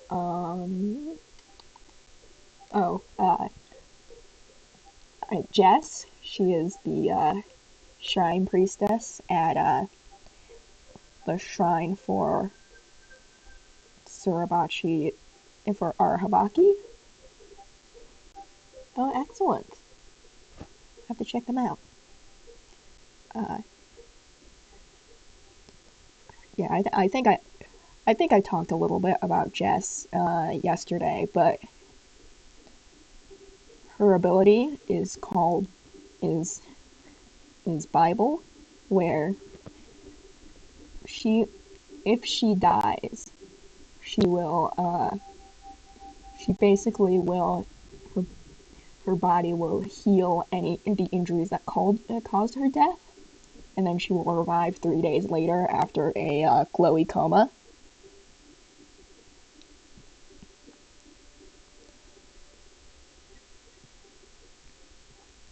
And there is a date she will eventually die, and it's tattooed on the inside of one of her wrists. And every time she dies using her ability, the date goes up by 3 days.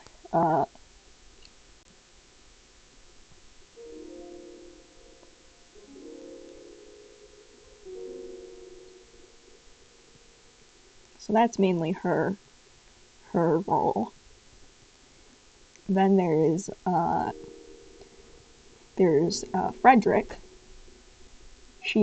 Her ability is the name of a very long falconry book, but it's shortened to RT. And basically, it's RT is similar to Mori's ability, but instead of a girl,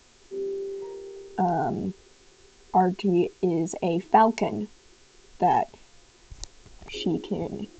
Frederick can change at will.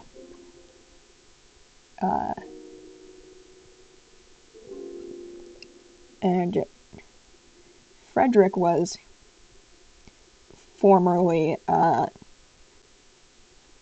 Italian military until she was honorably discharged. And then she left, bumping on into Machiavelli on the plane to Japan. And when Frederick came back to Suribachi City, it was basically a lawless mess. Like, yeah, the sheep in Suribachi City were street kids who didn't know what they were doing, but they were also the closest Suribachi City had to any sort of law enforcement. Because my headcanon for Suribachi City is that they are technically independently governed, and they're technically a part of Yokohama, but in practice they are independently governed because no one really wants to bother to go out to Suribachi City, so it's pretty lawless. Not even like the cops or anything. So again, a gang of street kids, aka the sheep, were like the closest Suribachi City had to any sort of like law enforcement, which means it was pretty bad. And so Frederick was like, all right, I want to do something about this. And so she's trying to create the wolves with the help of Charisse and Yuan, because they were previously part of the sheep, and it's like give advice on what not to do to fall apart again, because that would be bad.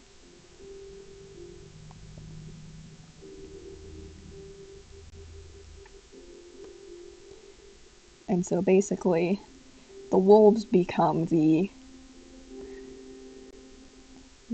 law enforcement of Suribachi City.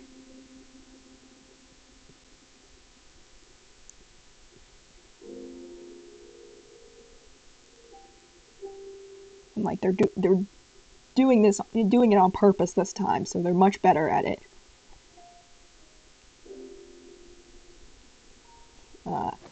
And Chuya and Dazai, when they go out to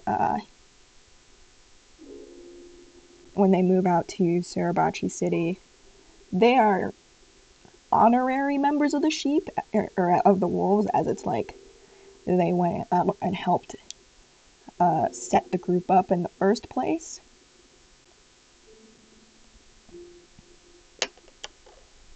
But other than that,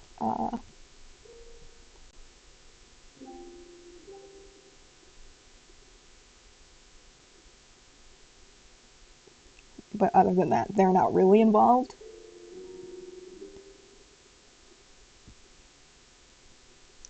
Although Chuya is the closest Suribachi City has to like an ambassador of any sort. Mainly because my other sweet world building for Suribachi City is that they don't use yen or a normal currency. Suribachi City operates by barter. So, and that doesn't just include like items or goods, but like favors. And even after leaving the sheep, Chuya still has that natural inclination to like help people. And so even without being in any sort of like law enforcement, even without being in the sheep, having any sort of like law enforcement position. So, and it's less about like law enforcement and more like, oh yeah, if if Chuya sees like someone who like is struggling with their groceries, he'll come over and start helping out of the blue. Or I mean, he'll ask, but he'll if someone is struggling to lift something heavy, he'll come over and offer to help, and it's like he's just doing it to be nice and helpful. But the rest of the city is like, yeah, we have a debt to Chuya.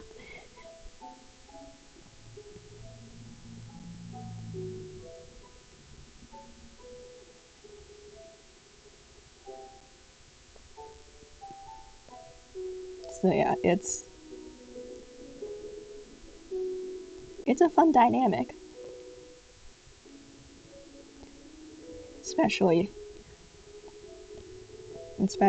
later in the plot when it's like we're getting help from from people in Suribachi City, and it's like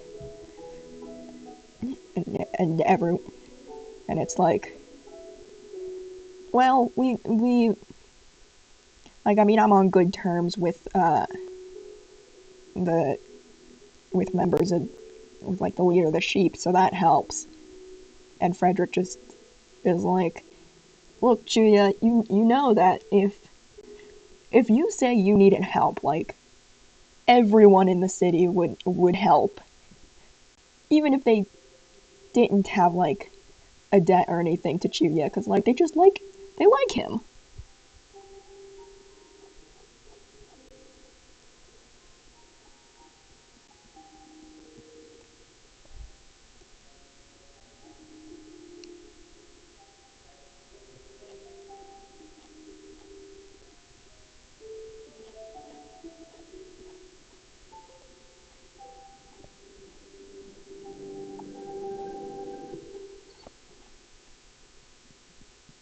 And it's not just if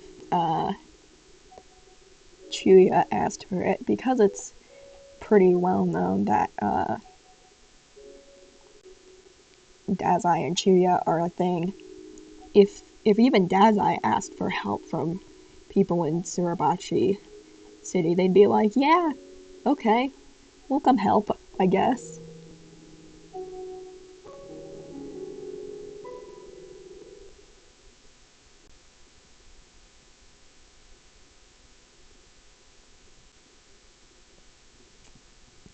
And it's kind of hilarious because it's like Chuya has this position of power in Suribachi City just by being like a decent dude, being nice to people.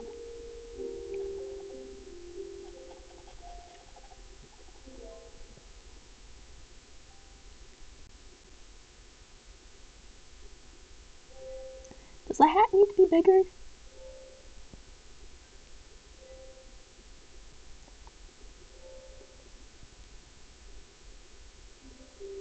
No, I think the hat is good. Okay, we're good. We're good.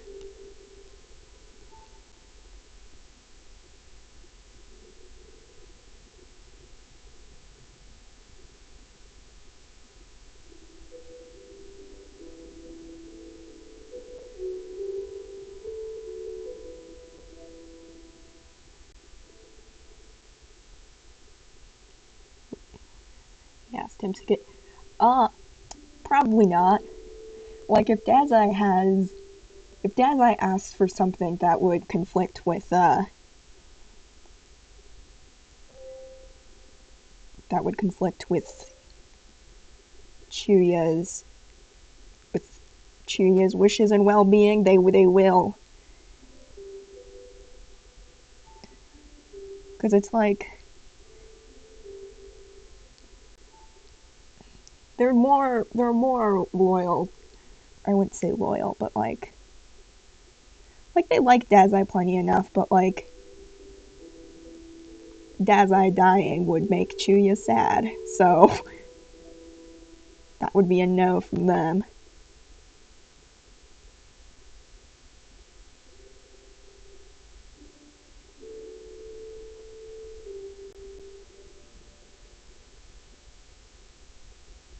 I think after like there would be a certain point in Dazai's recovery, or the recovery from being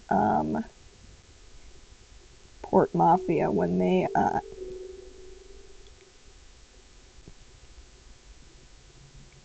Dazai stops being actively suicidal.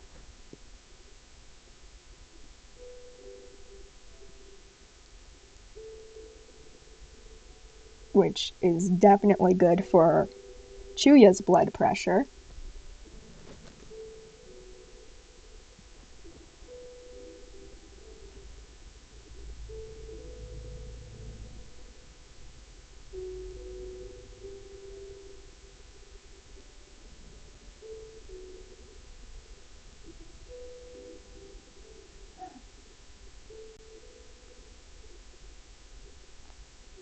And I mean, Dazai would constantly be making remarks of like when people threatening him of like, I'm sorry. It's like, I'm sorry. I appreciate it. I'm very handsome, and I know you would love a double suicide with me, but unfortunately, I already promised my lover that the, it will be our double suicide together. And it's like,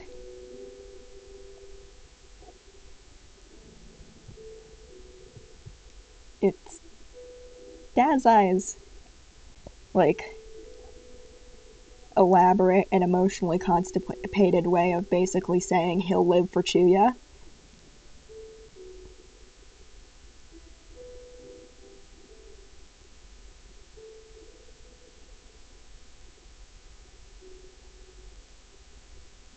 I mean, people tend to forget, but like after Chuya and Dazai defeat Rimbod together, Dazai's like, yeah, I want to and Dazai starts wanting to live, even if it's just to see where Chuya's life goes. I think.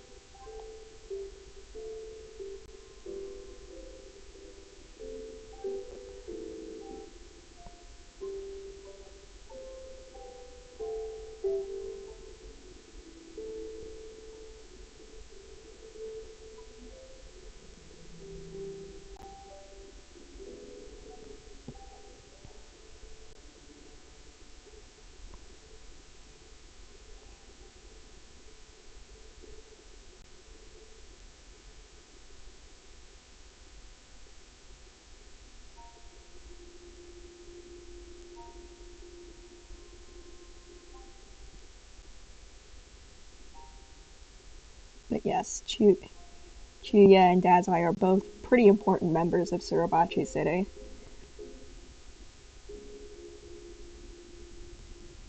Which does help them during the cannibalism arc. Yeah, yeah.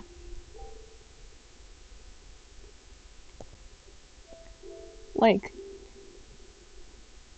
Dazai fell first and fell harder. I am of the belief that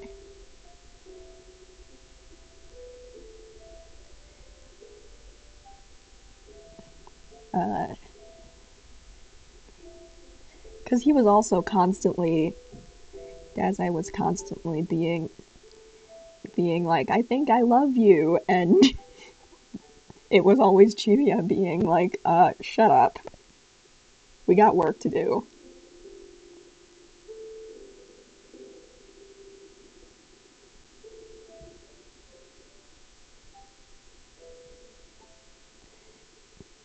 And I think Chuya spent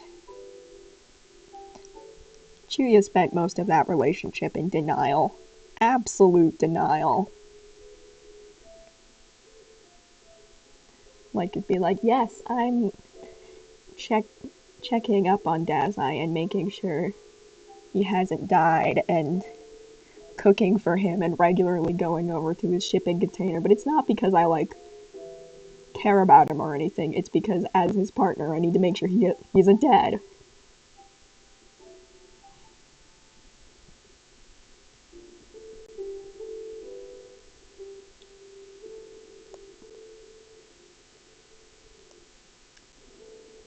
Like I don't think even Koyo's intervention helps.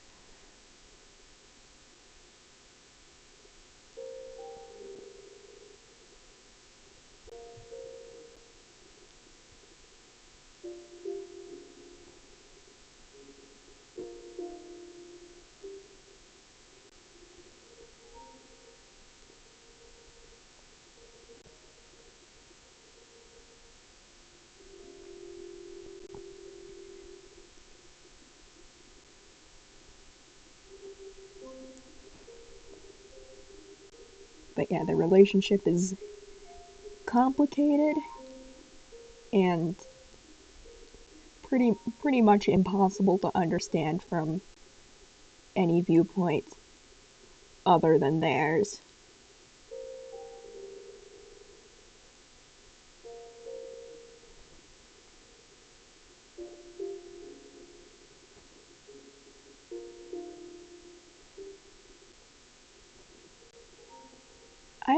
I also feel like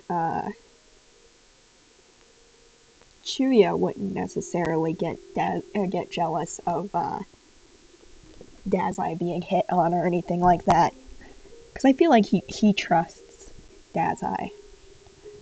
However, Dazai is absolutely gets jealous. Try the very desperate wingmanning.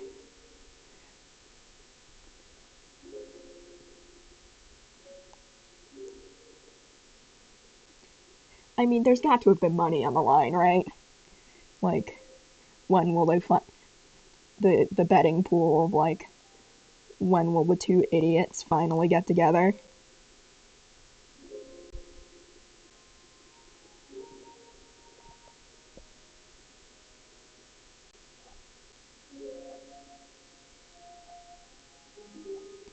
Because like in the ADA, they definitely have a betting pool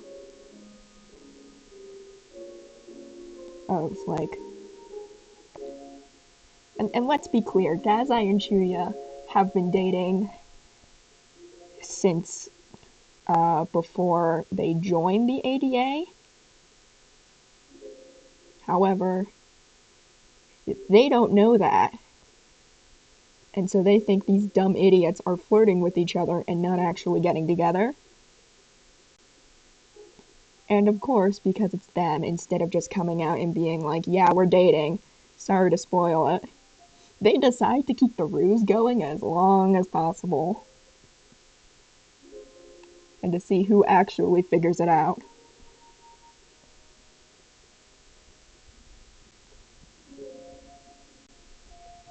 And then, of course, obviously the money goes to the Akutagawas because they were just like, yeah, I bet they've been dating since before they joined, you know? But they've already been dating. And of course they were correct. Because they live with these idiots.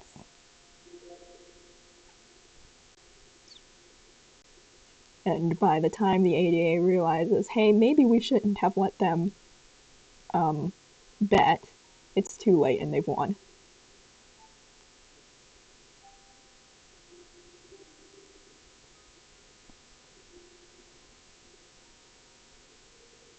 Oh yeah, no, Mori, absolutely. Like the entire plan of like getting Chuya into the mafia and like as Dazai's partner was, I feel like that was just because he saw that Dazai was gay for Chuya and was just like, I guess I will be supportive of my son.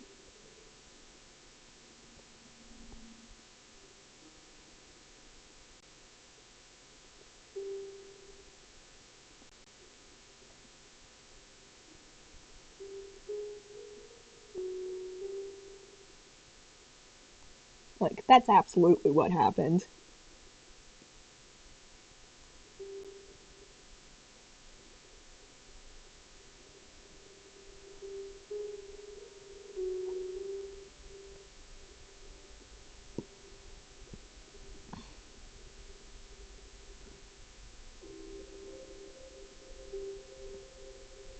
Oh,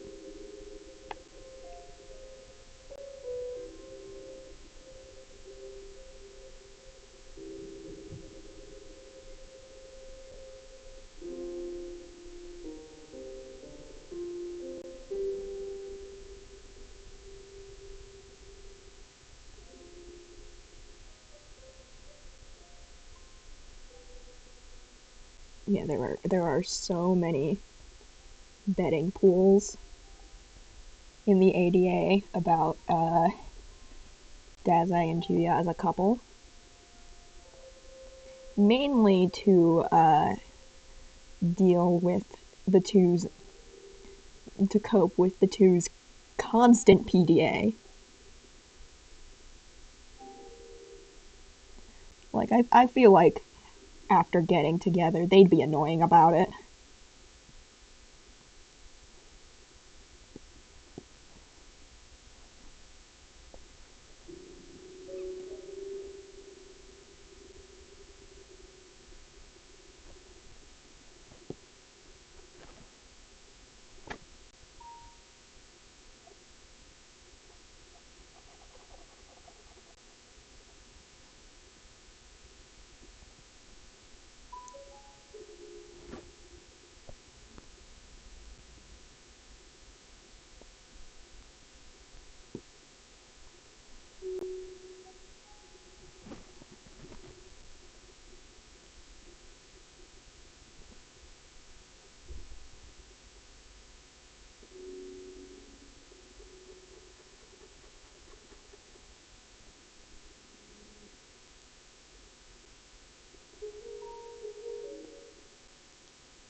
I feel like for the two of them, for the betting pools, outside of the one time the Akutagawa siblings won and then subsequently were banned from participating in the betting pool, I feel like Yosano would actually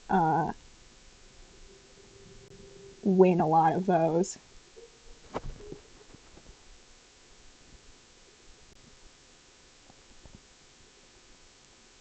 Mainly because I feel like Rampo would not be as knowledgeable about the wildly specific the mating rituals of these two idiots.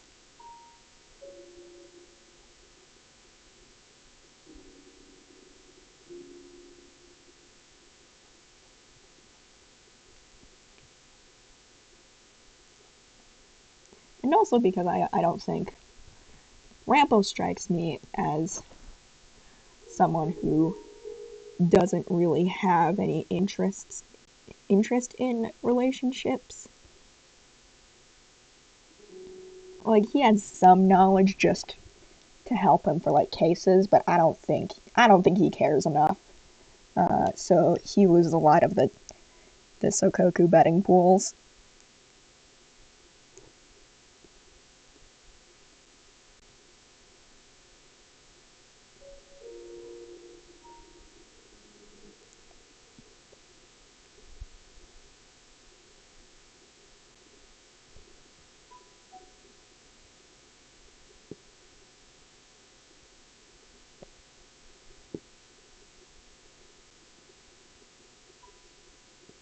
Let's see, did that work? Doing a bit of an experiment. Hang on.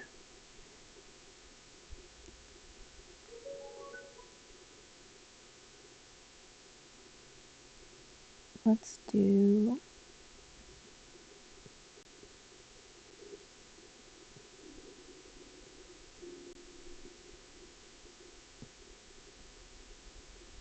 do that, and the napkin.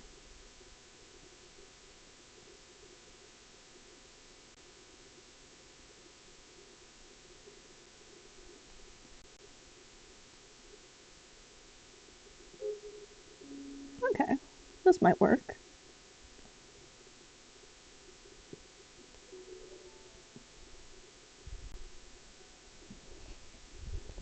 And also, FYI, for the various ADA betting pools, Kunakita has tried his best to stop them. The others do it anyways.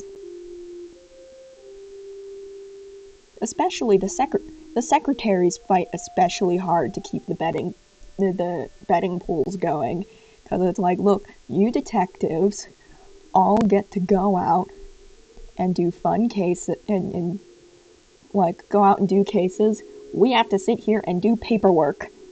We need something to be able to pass the time. You're gonna have to deal.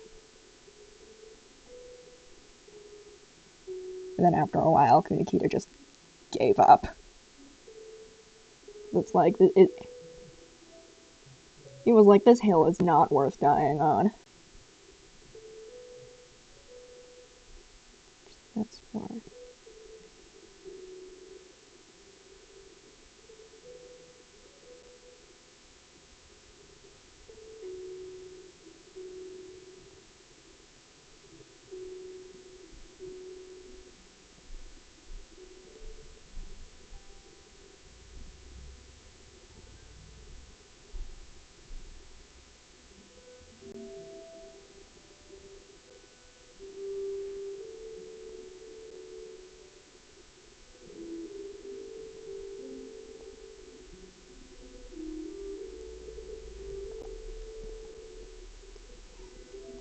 I also find it kind of fun to make Chuya work at Cafe Uzumaki, because working retail is part of his definitely a part of him learning to manage his temper. Because like as a barista, he cannot just like yell at people who pissed him off. He has to like be somewhat polite.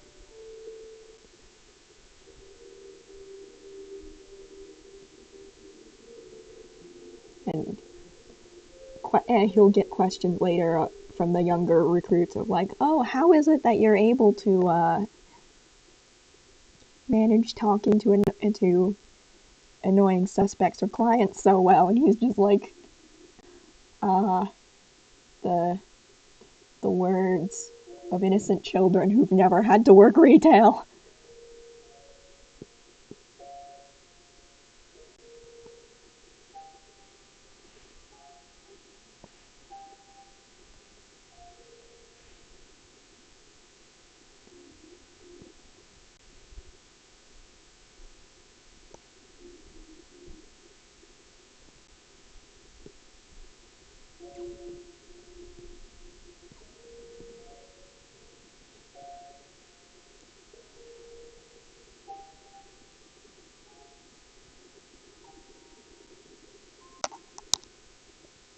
He's a little, yeah. I mean, I'm not necessarily. I can see it. I don't have a crush on Kunikita myself, but between you and me, mine is Koyo. But I can see it. Kunikita's hot, and I don't.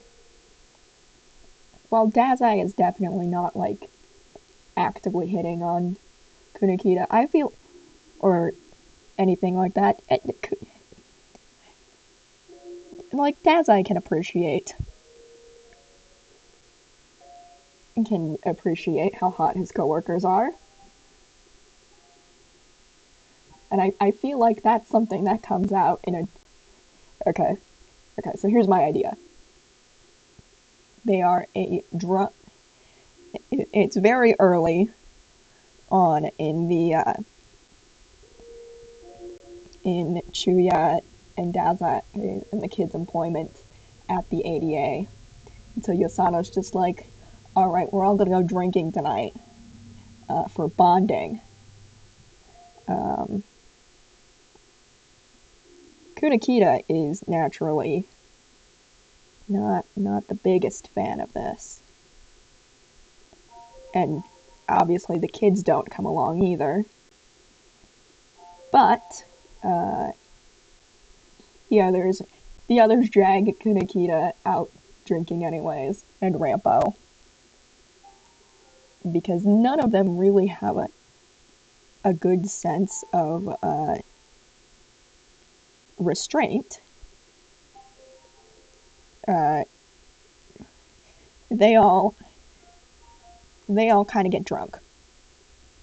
I mean, Kunakita does have a sense of restraint, but uh, Kunakita was peer pressured into drinking more. And this starts the rabbit hole of what I like to nickname the Jesus conversation. Basically, drunk Dazai is a menace. We all know that. And drunk Dazai is like, so, Jesus, if Jesus was a real person, would he have been into, would he have been an ass guy or a tits guy? Which Chuya just wants to deck him in the face, but the others start arguing about it, of course, because they're all idiots. What did you expect? And, hang on, let me save this first. They're all idiots. Yosano posits that the reason God had Jesus, like, sacrifice himself was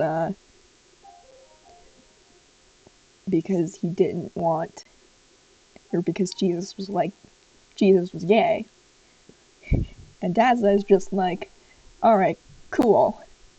The question still remains. And Chuya is just fully done with him at this point. He is probably just like has his head on the bar at this point and is just like, oh my god. You idiot. But everyone else is just like, and Dazai goes on to explain, like, there's a preference there. I mean, like, Kunakita has fantastic tits, and Chuya has a fantastic ass. At this is the point that Chuya smacks Dazai and is like, alright, we're calling it a day. Done. Absolutely done. And everyone who was at that bar, everyone just agrees to never talk about it again.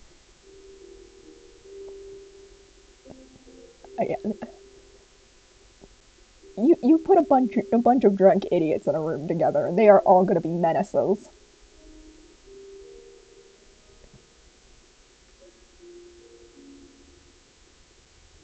Anyways, here is page 9.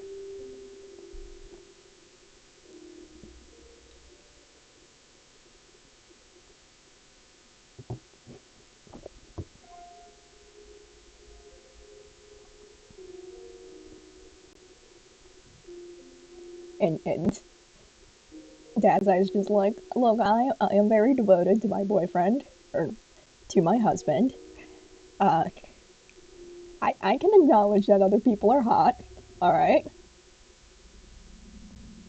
Chuya's just so tired. It's just like, again, he doesn't really get jealous about stuff like that, but it's more of like, Dazai, we are in public, please do not.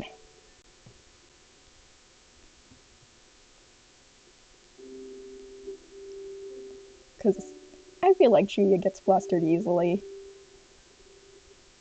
uh, when it comes to talking about like sexual stuff in public.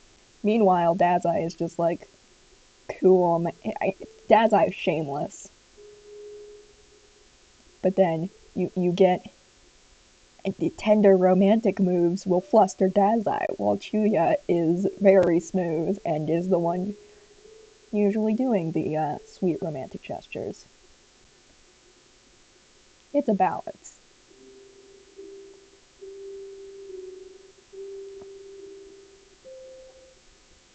And I feel like after a while, it won't fluster Chuya as much. He'll just be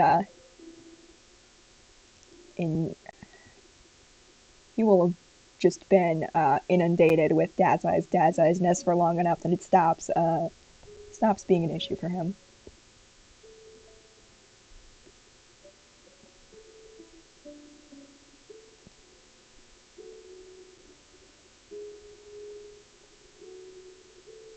So yeah.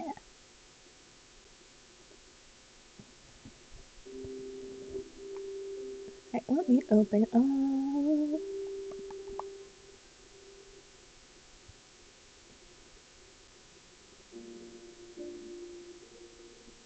There we go. Number 10.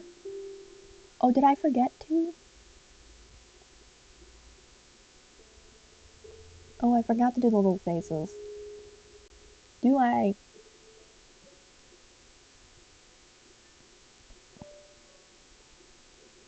No, I think you can infer who's talking.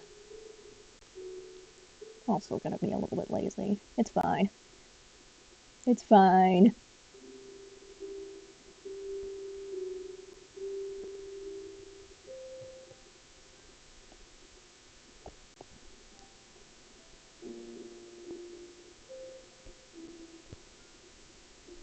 God, I forgot how hilarious my thumbnails could be. I don't know. I've done enough work. I've done a lot of.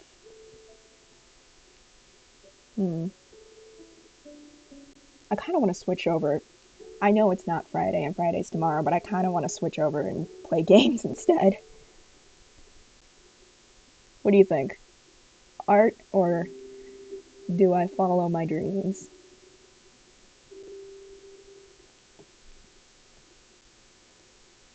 Follow my dreams.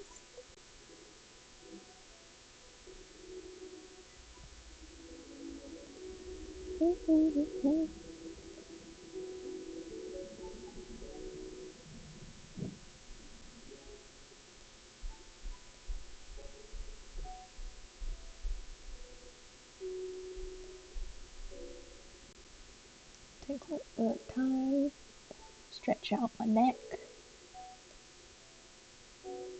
a little bit of a chill.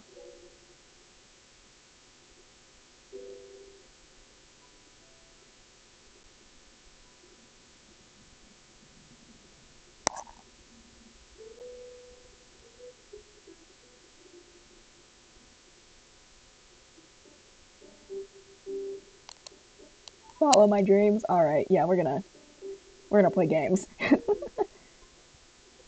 Okay,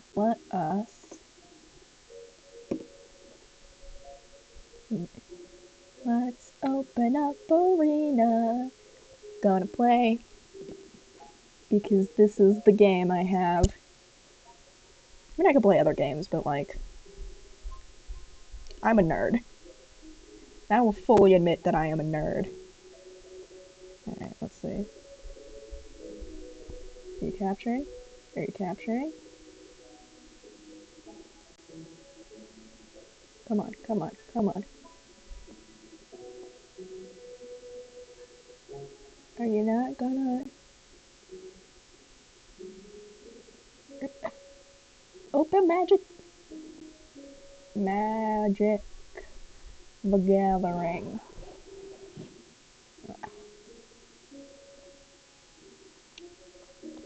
Full screen over. Oh my god. Hey, there it is.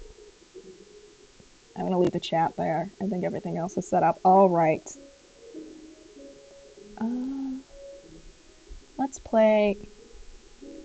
Let's go back to the elemental deck. That one's fun. Alright. I'm gonna turn off the music too. I'm gonna pause.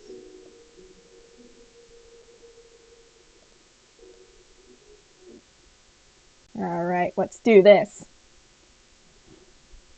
We are going off script today. I might minimize the chat. Ooh boy, this is not a...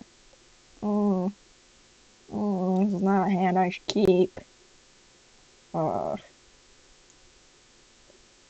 yeah, I'm gonna mulligan. I like this better. Here, I'm gonna minimize. There you go, now you can see my whole screen. Alright. Turn 1, play! What kind of deck are you running? Please don't, please don't. Don't shock. Gee, what? What? What are you playing? Yeah, that still doesn't give me any information about what this dude's playing. You're gonna be annoying, aren't you? Alright, well, we've got some, give me mountain. Well, we're just gonna keep attacking. Jeez, okay. What are you gearing up for? I don't like that. We're gonna go get another. We're gonna go get another mountain. Do. Scorch Spitter. No, there's a purpose for this. Because I have the Lava King Brawlers. This is an elemental deck, which means all the creatures in here are elementals. And they all work with each other. With bonuses. Oh, here, maybe I should turn up. So that you guys can hear things. Alright. Here we go. Don't concede, continue. Okay. Let's go get... Oh, we need another forest. Alright. It is elemental time, baby! We are on the attack. I don't make decks with the intention of being, like, good. I mean, I'd like them to be good. I'm mostly here for the memes. We're not... Oh, let's put up a blocker. That would be nice. Maybe get some more land. Ooh. That's not attack, because I don't think that's gonna be nice. What is that? Rude? That feels exceptionally rude, mister. I'm trying to play a fun elemental deck. You are being very mean. That's all I got. Well, okay. I'm afraid we are dead, because I have nothing to deal with Flying Dragon, so... Unfortunate. Pulls out a dragon and immediately dies! Okay. Well, yeah, we're dead. Cool, that was a fun game.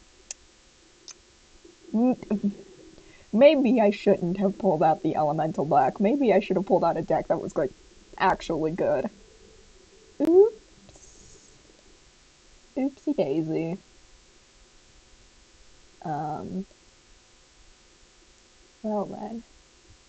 Well then, alright, if people are gonna be like that, let's pull out, let us pull out, we're gonna pull out the Reduce, Reuse, Recycle deck. There we go. Come on.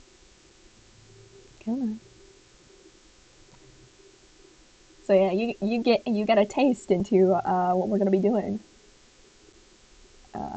tomorrow. Oh, you know what would be fun? Here's what we'll do. Tomorrow, what's gonna happen is every win I get, I will do a sketch for you. Ooh, I'll keep that. Every win I will do a sketch, and every loss I have to karaoke a song. There we go. That's the dream. Interesting choice. All right.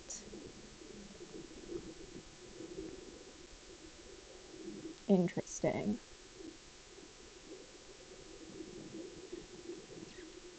Oh, you're an elemental deck. Okay. Oh, well that sucks. Uh, I get nothing for my troubles. Don't tell me you're just a wall deck. I mean, that would be funny, but not helpful for my purposes. Actually, we're not gonna do that. We're gonna ramp. We're gonna ramp. Get us some cards.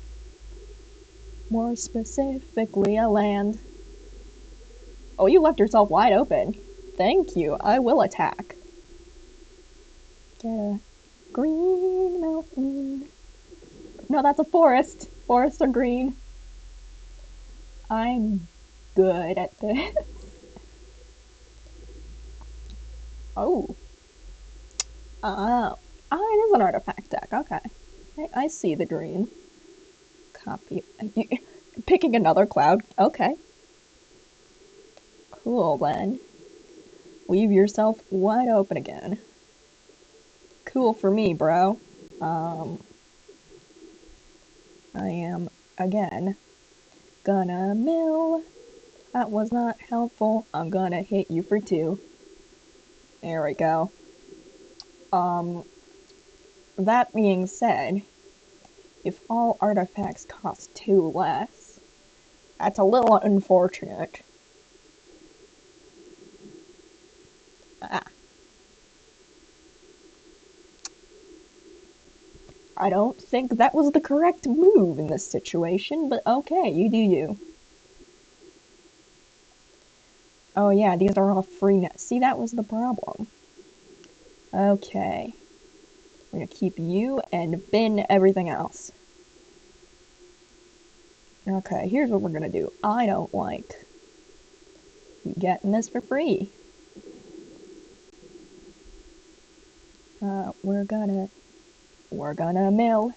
We're gonna put some stuff in the graveyard to make our stuff more powerful. And then hit you in the face. There we go.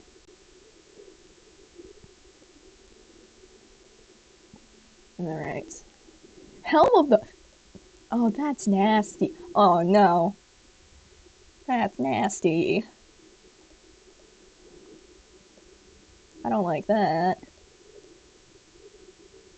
I don't like that. Get out of here. Okay. Like, no. That's absolutely... We are killing that. Oh, you just... We have won! We are winning.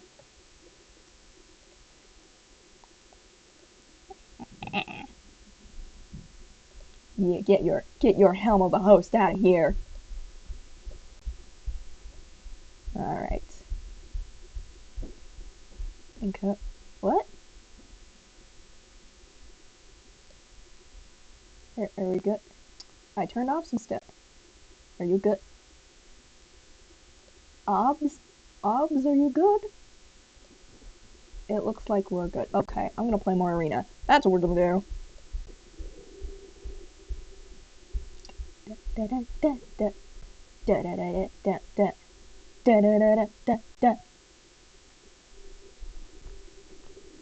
I mean, I knew this was probably gonna go off the rails. You know what? I did one page. We finished one page. That's better than I expect. You know what? We'll see. This is risky. But we'll go for it. Okay. Okay. Alright. Oh, please don't be just a life gain deck. They're annoying. Oh, you're a sliver deck. Ooh, okay. Interesting, interesting. Sliver tribal. Okay. Please give me another. Okay. Not exactly what I wanted, but we'll work with this. We'll work with this. So are you all colors or just red and white? That's the question. Oh.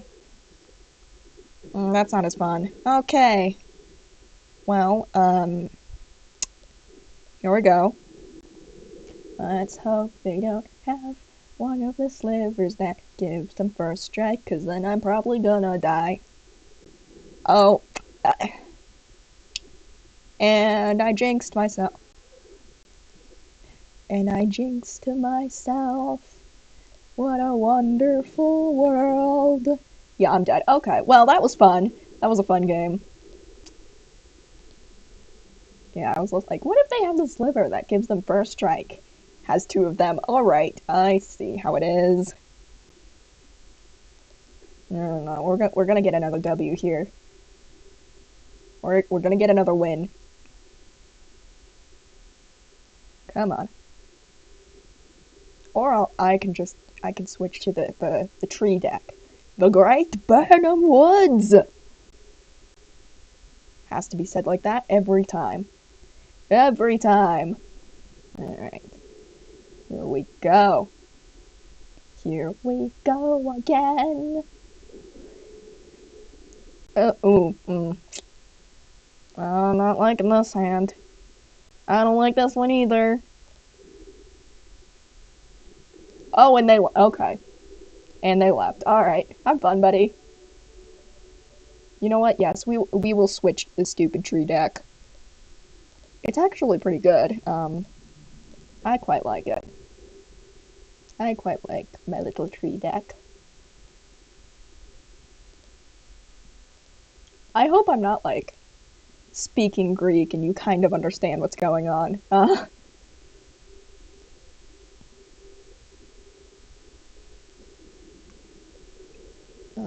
oh. Dragons, maybe? I don't know. What's it gonna be? What's it gonna be? There we go. Tree. Tree. Tree. Tree. Tree. Tree. Ooh, goblins, maybe. I can get behind a goblin deck. Find a forest to find another tree. 'Cause we need the land, we need the land, we need the land. 'Cause we're gonna ramp, get all the trees onto the battlefield. 'Cause we're gonna ramp, get the trees on the battlefield and smack them in the face with the trees. We have fun here.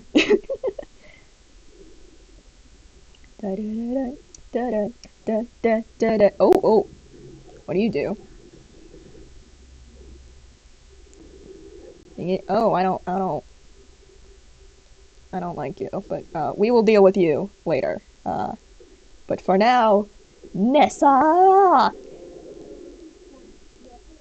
We're gonna put you out there. We're gonna smack you in the face with the tree. Do do do do do do do do do do do. Gonna smack you in the face with a tree. Oh boy. That is unfortunate. This really is a goblin deck. Okay.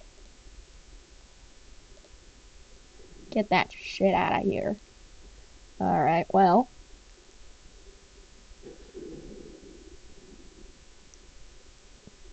Huh. Move the camera a little bit. Yeah, well, there goes my tree. That's fine.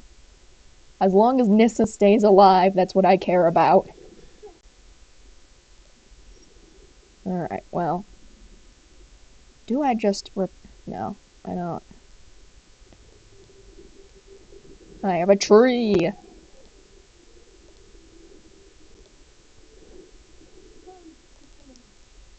There we go. Do-do-do-do. Do-do. Do-do-do-do. Yeah, I don't really care if it's an... Ooh, Squee. Squee's a fun card. Do I even bother? I mean, I should block some things, right? Let's block you,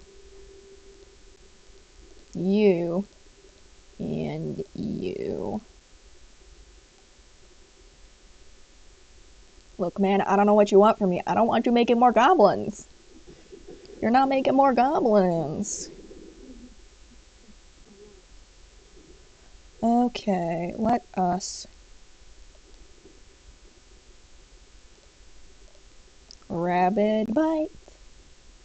Rabid bite again. Do do do do do do do do do do do do do do do. Gonna smack you in the face with my trees. Dun dun dun dun dun dun dun dun. Gonna smack you in the face with my trees. Dun dun dun dun dun dun dun dun dun. I see what you're going for. You're killing my trees. Dun. This has turned into another singing stream. What? No, the karaoke. I'll do karaoke tomorrow. I will make a note. Woo! All right. Yeah, every that'll be tomorrow. Every win is a sketch for the chat. Every loss is desperate karaoke. Ooh. Okay. Interesting. I don't have any enchantment decks. I'm not a loser who plays a shrine deck. Fuck those people.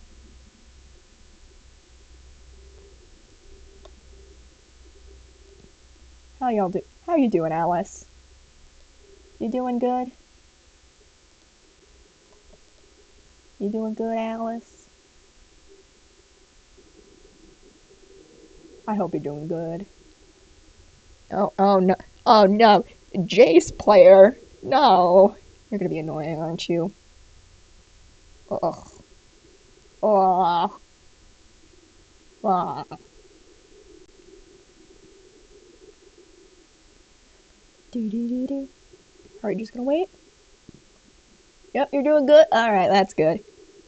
I'm waiting for... Oh, good, you kept your hands. Oh, you got the cool, he's got the cool transformer.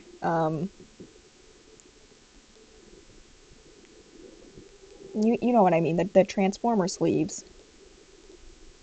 That's cool. Cool of him. I'm down for that.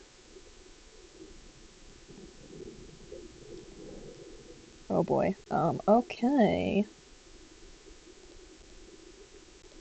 We appear to be, man is screwed. Oh, are you playing an elf deck? No, you're not. Okay, I was like, ooh, elves? But, no. Unfortunate. This is supposed to be the land deck, and we have no... What? That's my card! No! No, get out of here! No! No! That's my thing! This is what this deck is for! You know, I'm just gonna... I'm leaving. No. No. Mm. Mm. It's supposed to be my thing.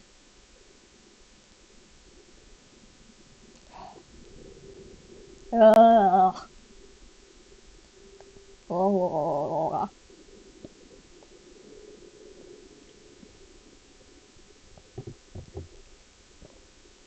Alright, let's see. Okay. Well, we're not mana screwed, we can do things, so, wait, wait, why do you need that many cards? Hello, my dude. Why do you need that many cards in your deck? I don't, no reason you have that many. Like, how many is that? 80, 87 plus 7, that's 95. Why do you need 95 cards in your deck? No reason. Anyways, let's get more land.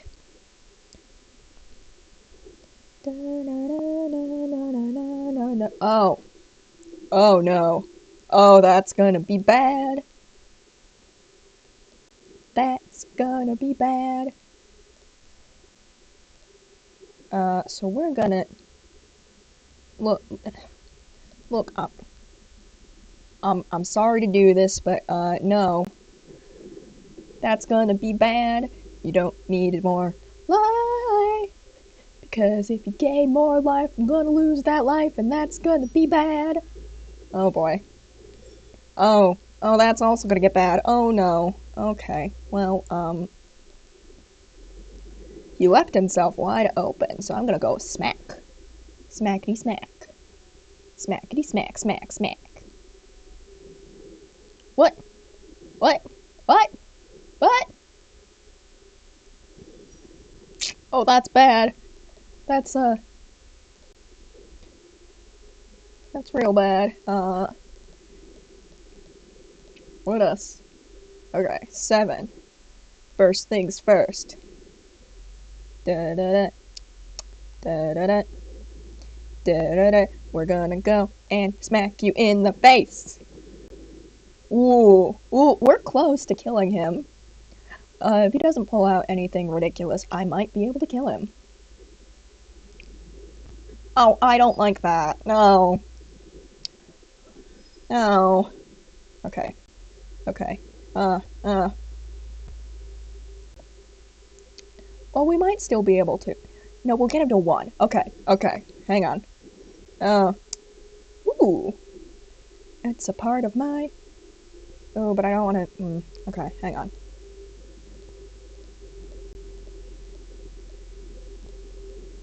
Here, let's just make more of these.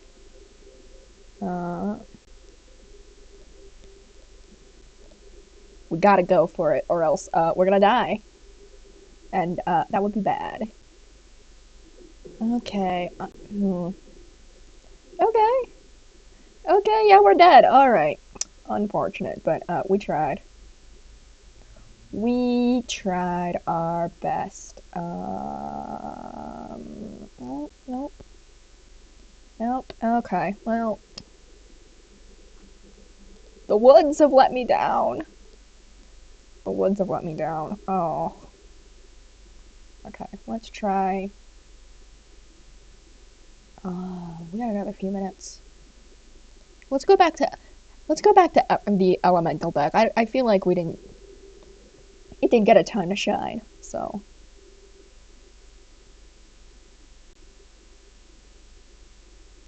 Come on, come on. Emotes or stickers. I don't have any. I have one sticker, but it doesn't even make sense for this deck, so. I am being on theme. Yeah, no, this is not the hand. This is the hand, though, but I think I'm gonna put you back.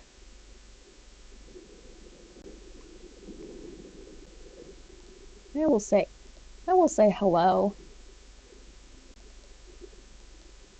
Scorch Spitter. Da da da da. Get the little fire lizard. Get the fire lizard. Da da da da da da da da da.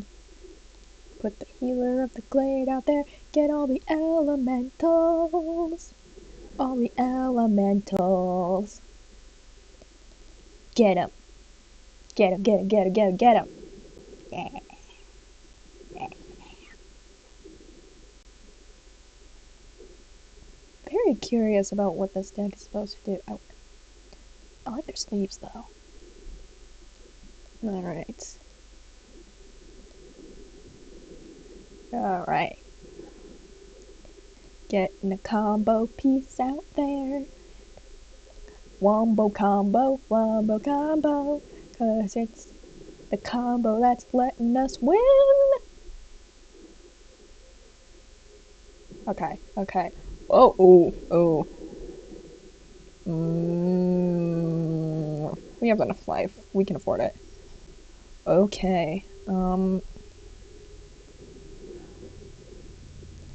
we have another one. Let's just send these two out. We'll see what. Let's get some value. There we go. It feels not much better to planes. Well, we don't have planeswalkers. Oh. Oh. I don't like that very much. Oh, that. No, no, no. Let's do the smart play.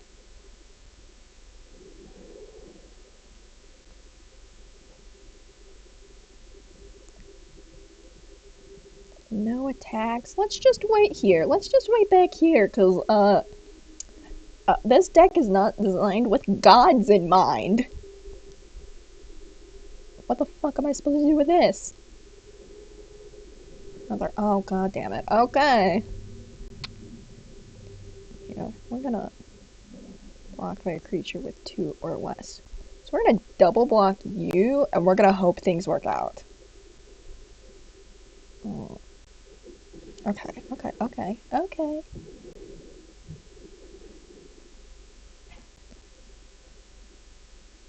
Come on. There we go. Okay, okay. Well, I feel a little bit better about this. Let's go get a green. Alright. Let's get my ramp out. Because I don't have enough ramp this game. There we go. Okay. Oh boy. Alright, let's... I don't like any of the... What? What? No! I don't like that. That's a little mean. Alright. Well, everything has trample now. Okay. Da da da da da da da. What did you just say? Okay. Oh, I took an educated guess. Oh no, trust me, dude, I'm not attacking. Death Touch is the worst. Another one! Okay. Why? Okay. Well, that makes sense. Alright.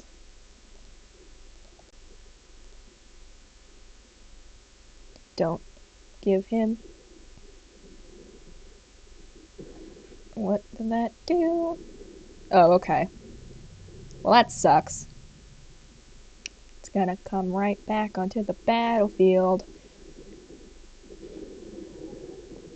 We've done nothing.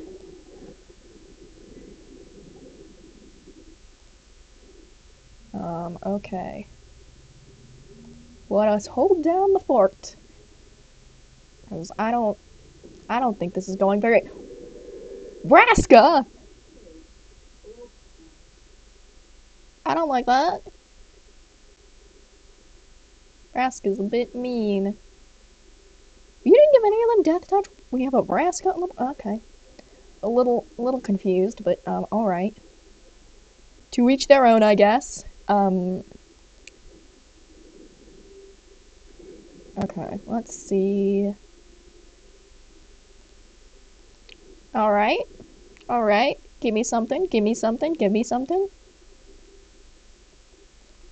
Not helpful, but alright. I think we have to, okay, I think we have to, no. Eyes on the prize. The planeswalker's not important. Okay. Oh yeah, because he was, okay. Okay. Okay. That's fine. They were all death fodder.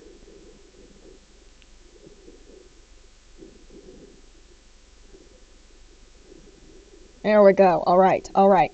We should be able to handle this.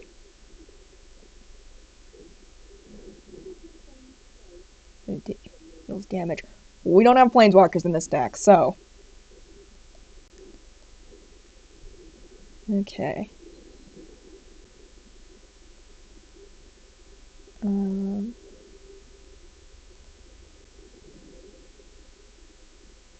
Da, da, da. Okay. I think we wait.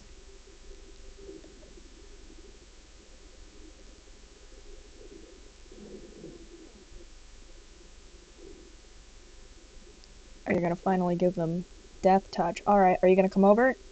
Attack with everything. Attack with everything, I dare you. Yes! Okay. Come on, come on, come on, come on. Don't do it. Ah, you had another one of those! Oh, that's why you attacked. Okay.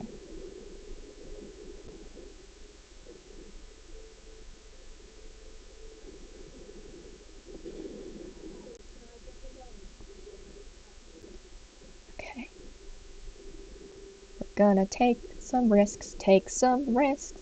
Come on, come on. That's not helpful. Okay, you know what? I think...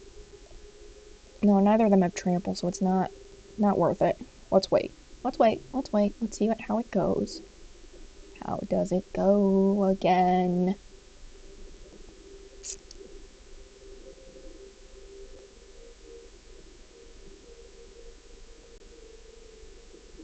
Okay. Okay. Unfortunate, but, Alright, come on, give me something. Give me something to work with. We have something to block the flyers, at least. Ooh, okay. We're back in it, boys!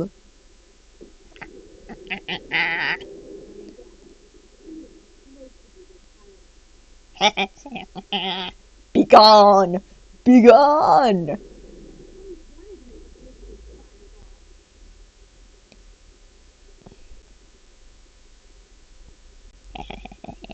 I don't think that's gonna matter anymore. Let's... At the very least, the questing beast is gonna die. That's the important part. What? Oh. Oh. Oh, you had a fog in there. Alright. Alright. Well, that means none of my stuff dies either, so all my stuff does die. Oops. Oh well. Got some life. That's the important part. Stuff died and I gained life. Oh. Chandra did its job. It's fine. Do you attack? No, no, no. I'm gonna go over there and kill Vraska. Get out of here! Be gone! I grow bored with this. No, be gone. Come on, come on. Da, da, da, da, da. Alright. Another one. Okay. Let's see what we get this time. Let's see what we get this time. Let's see what we get this time. Alright, not the most helpful in the world, but I guess we'll take it. Okay. Got a mountain. then yeah, we're just gonna go over and peck. Peck at them.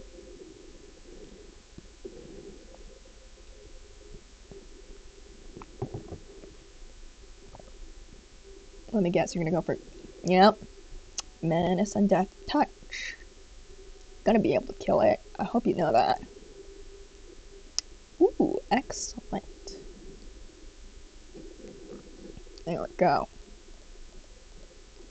Who is the one without flyers now? We are equal now. Just need I have a thicket. Ooh! Ooh, you're finally attacking.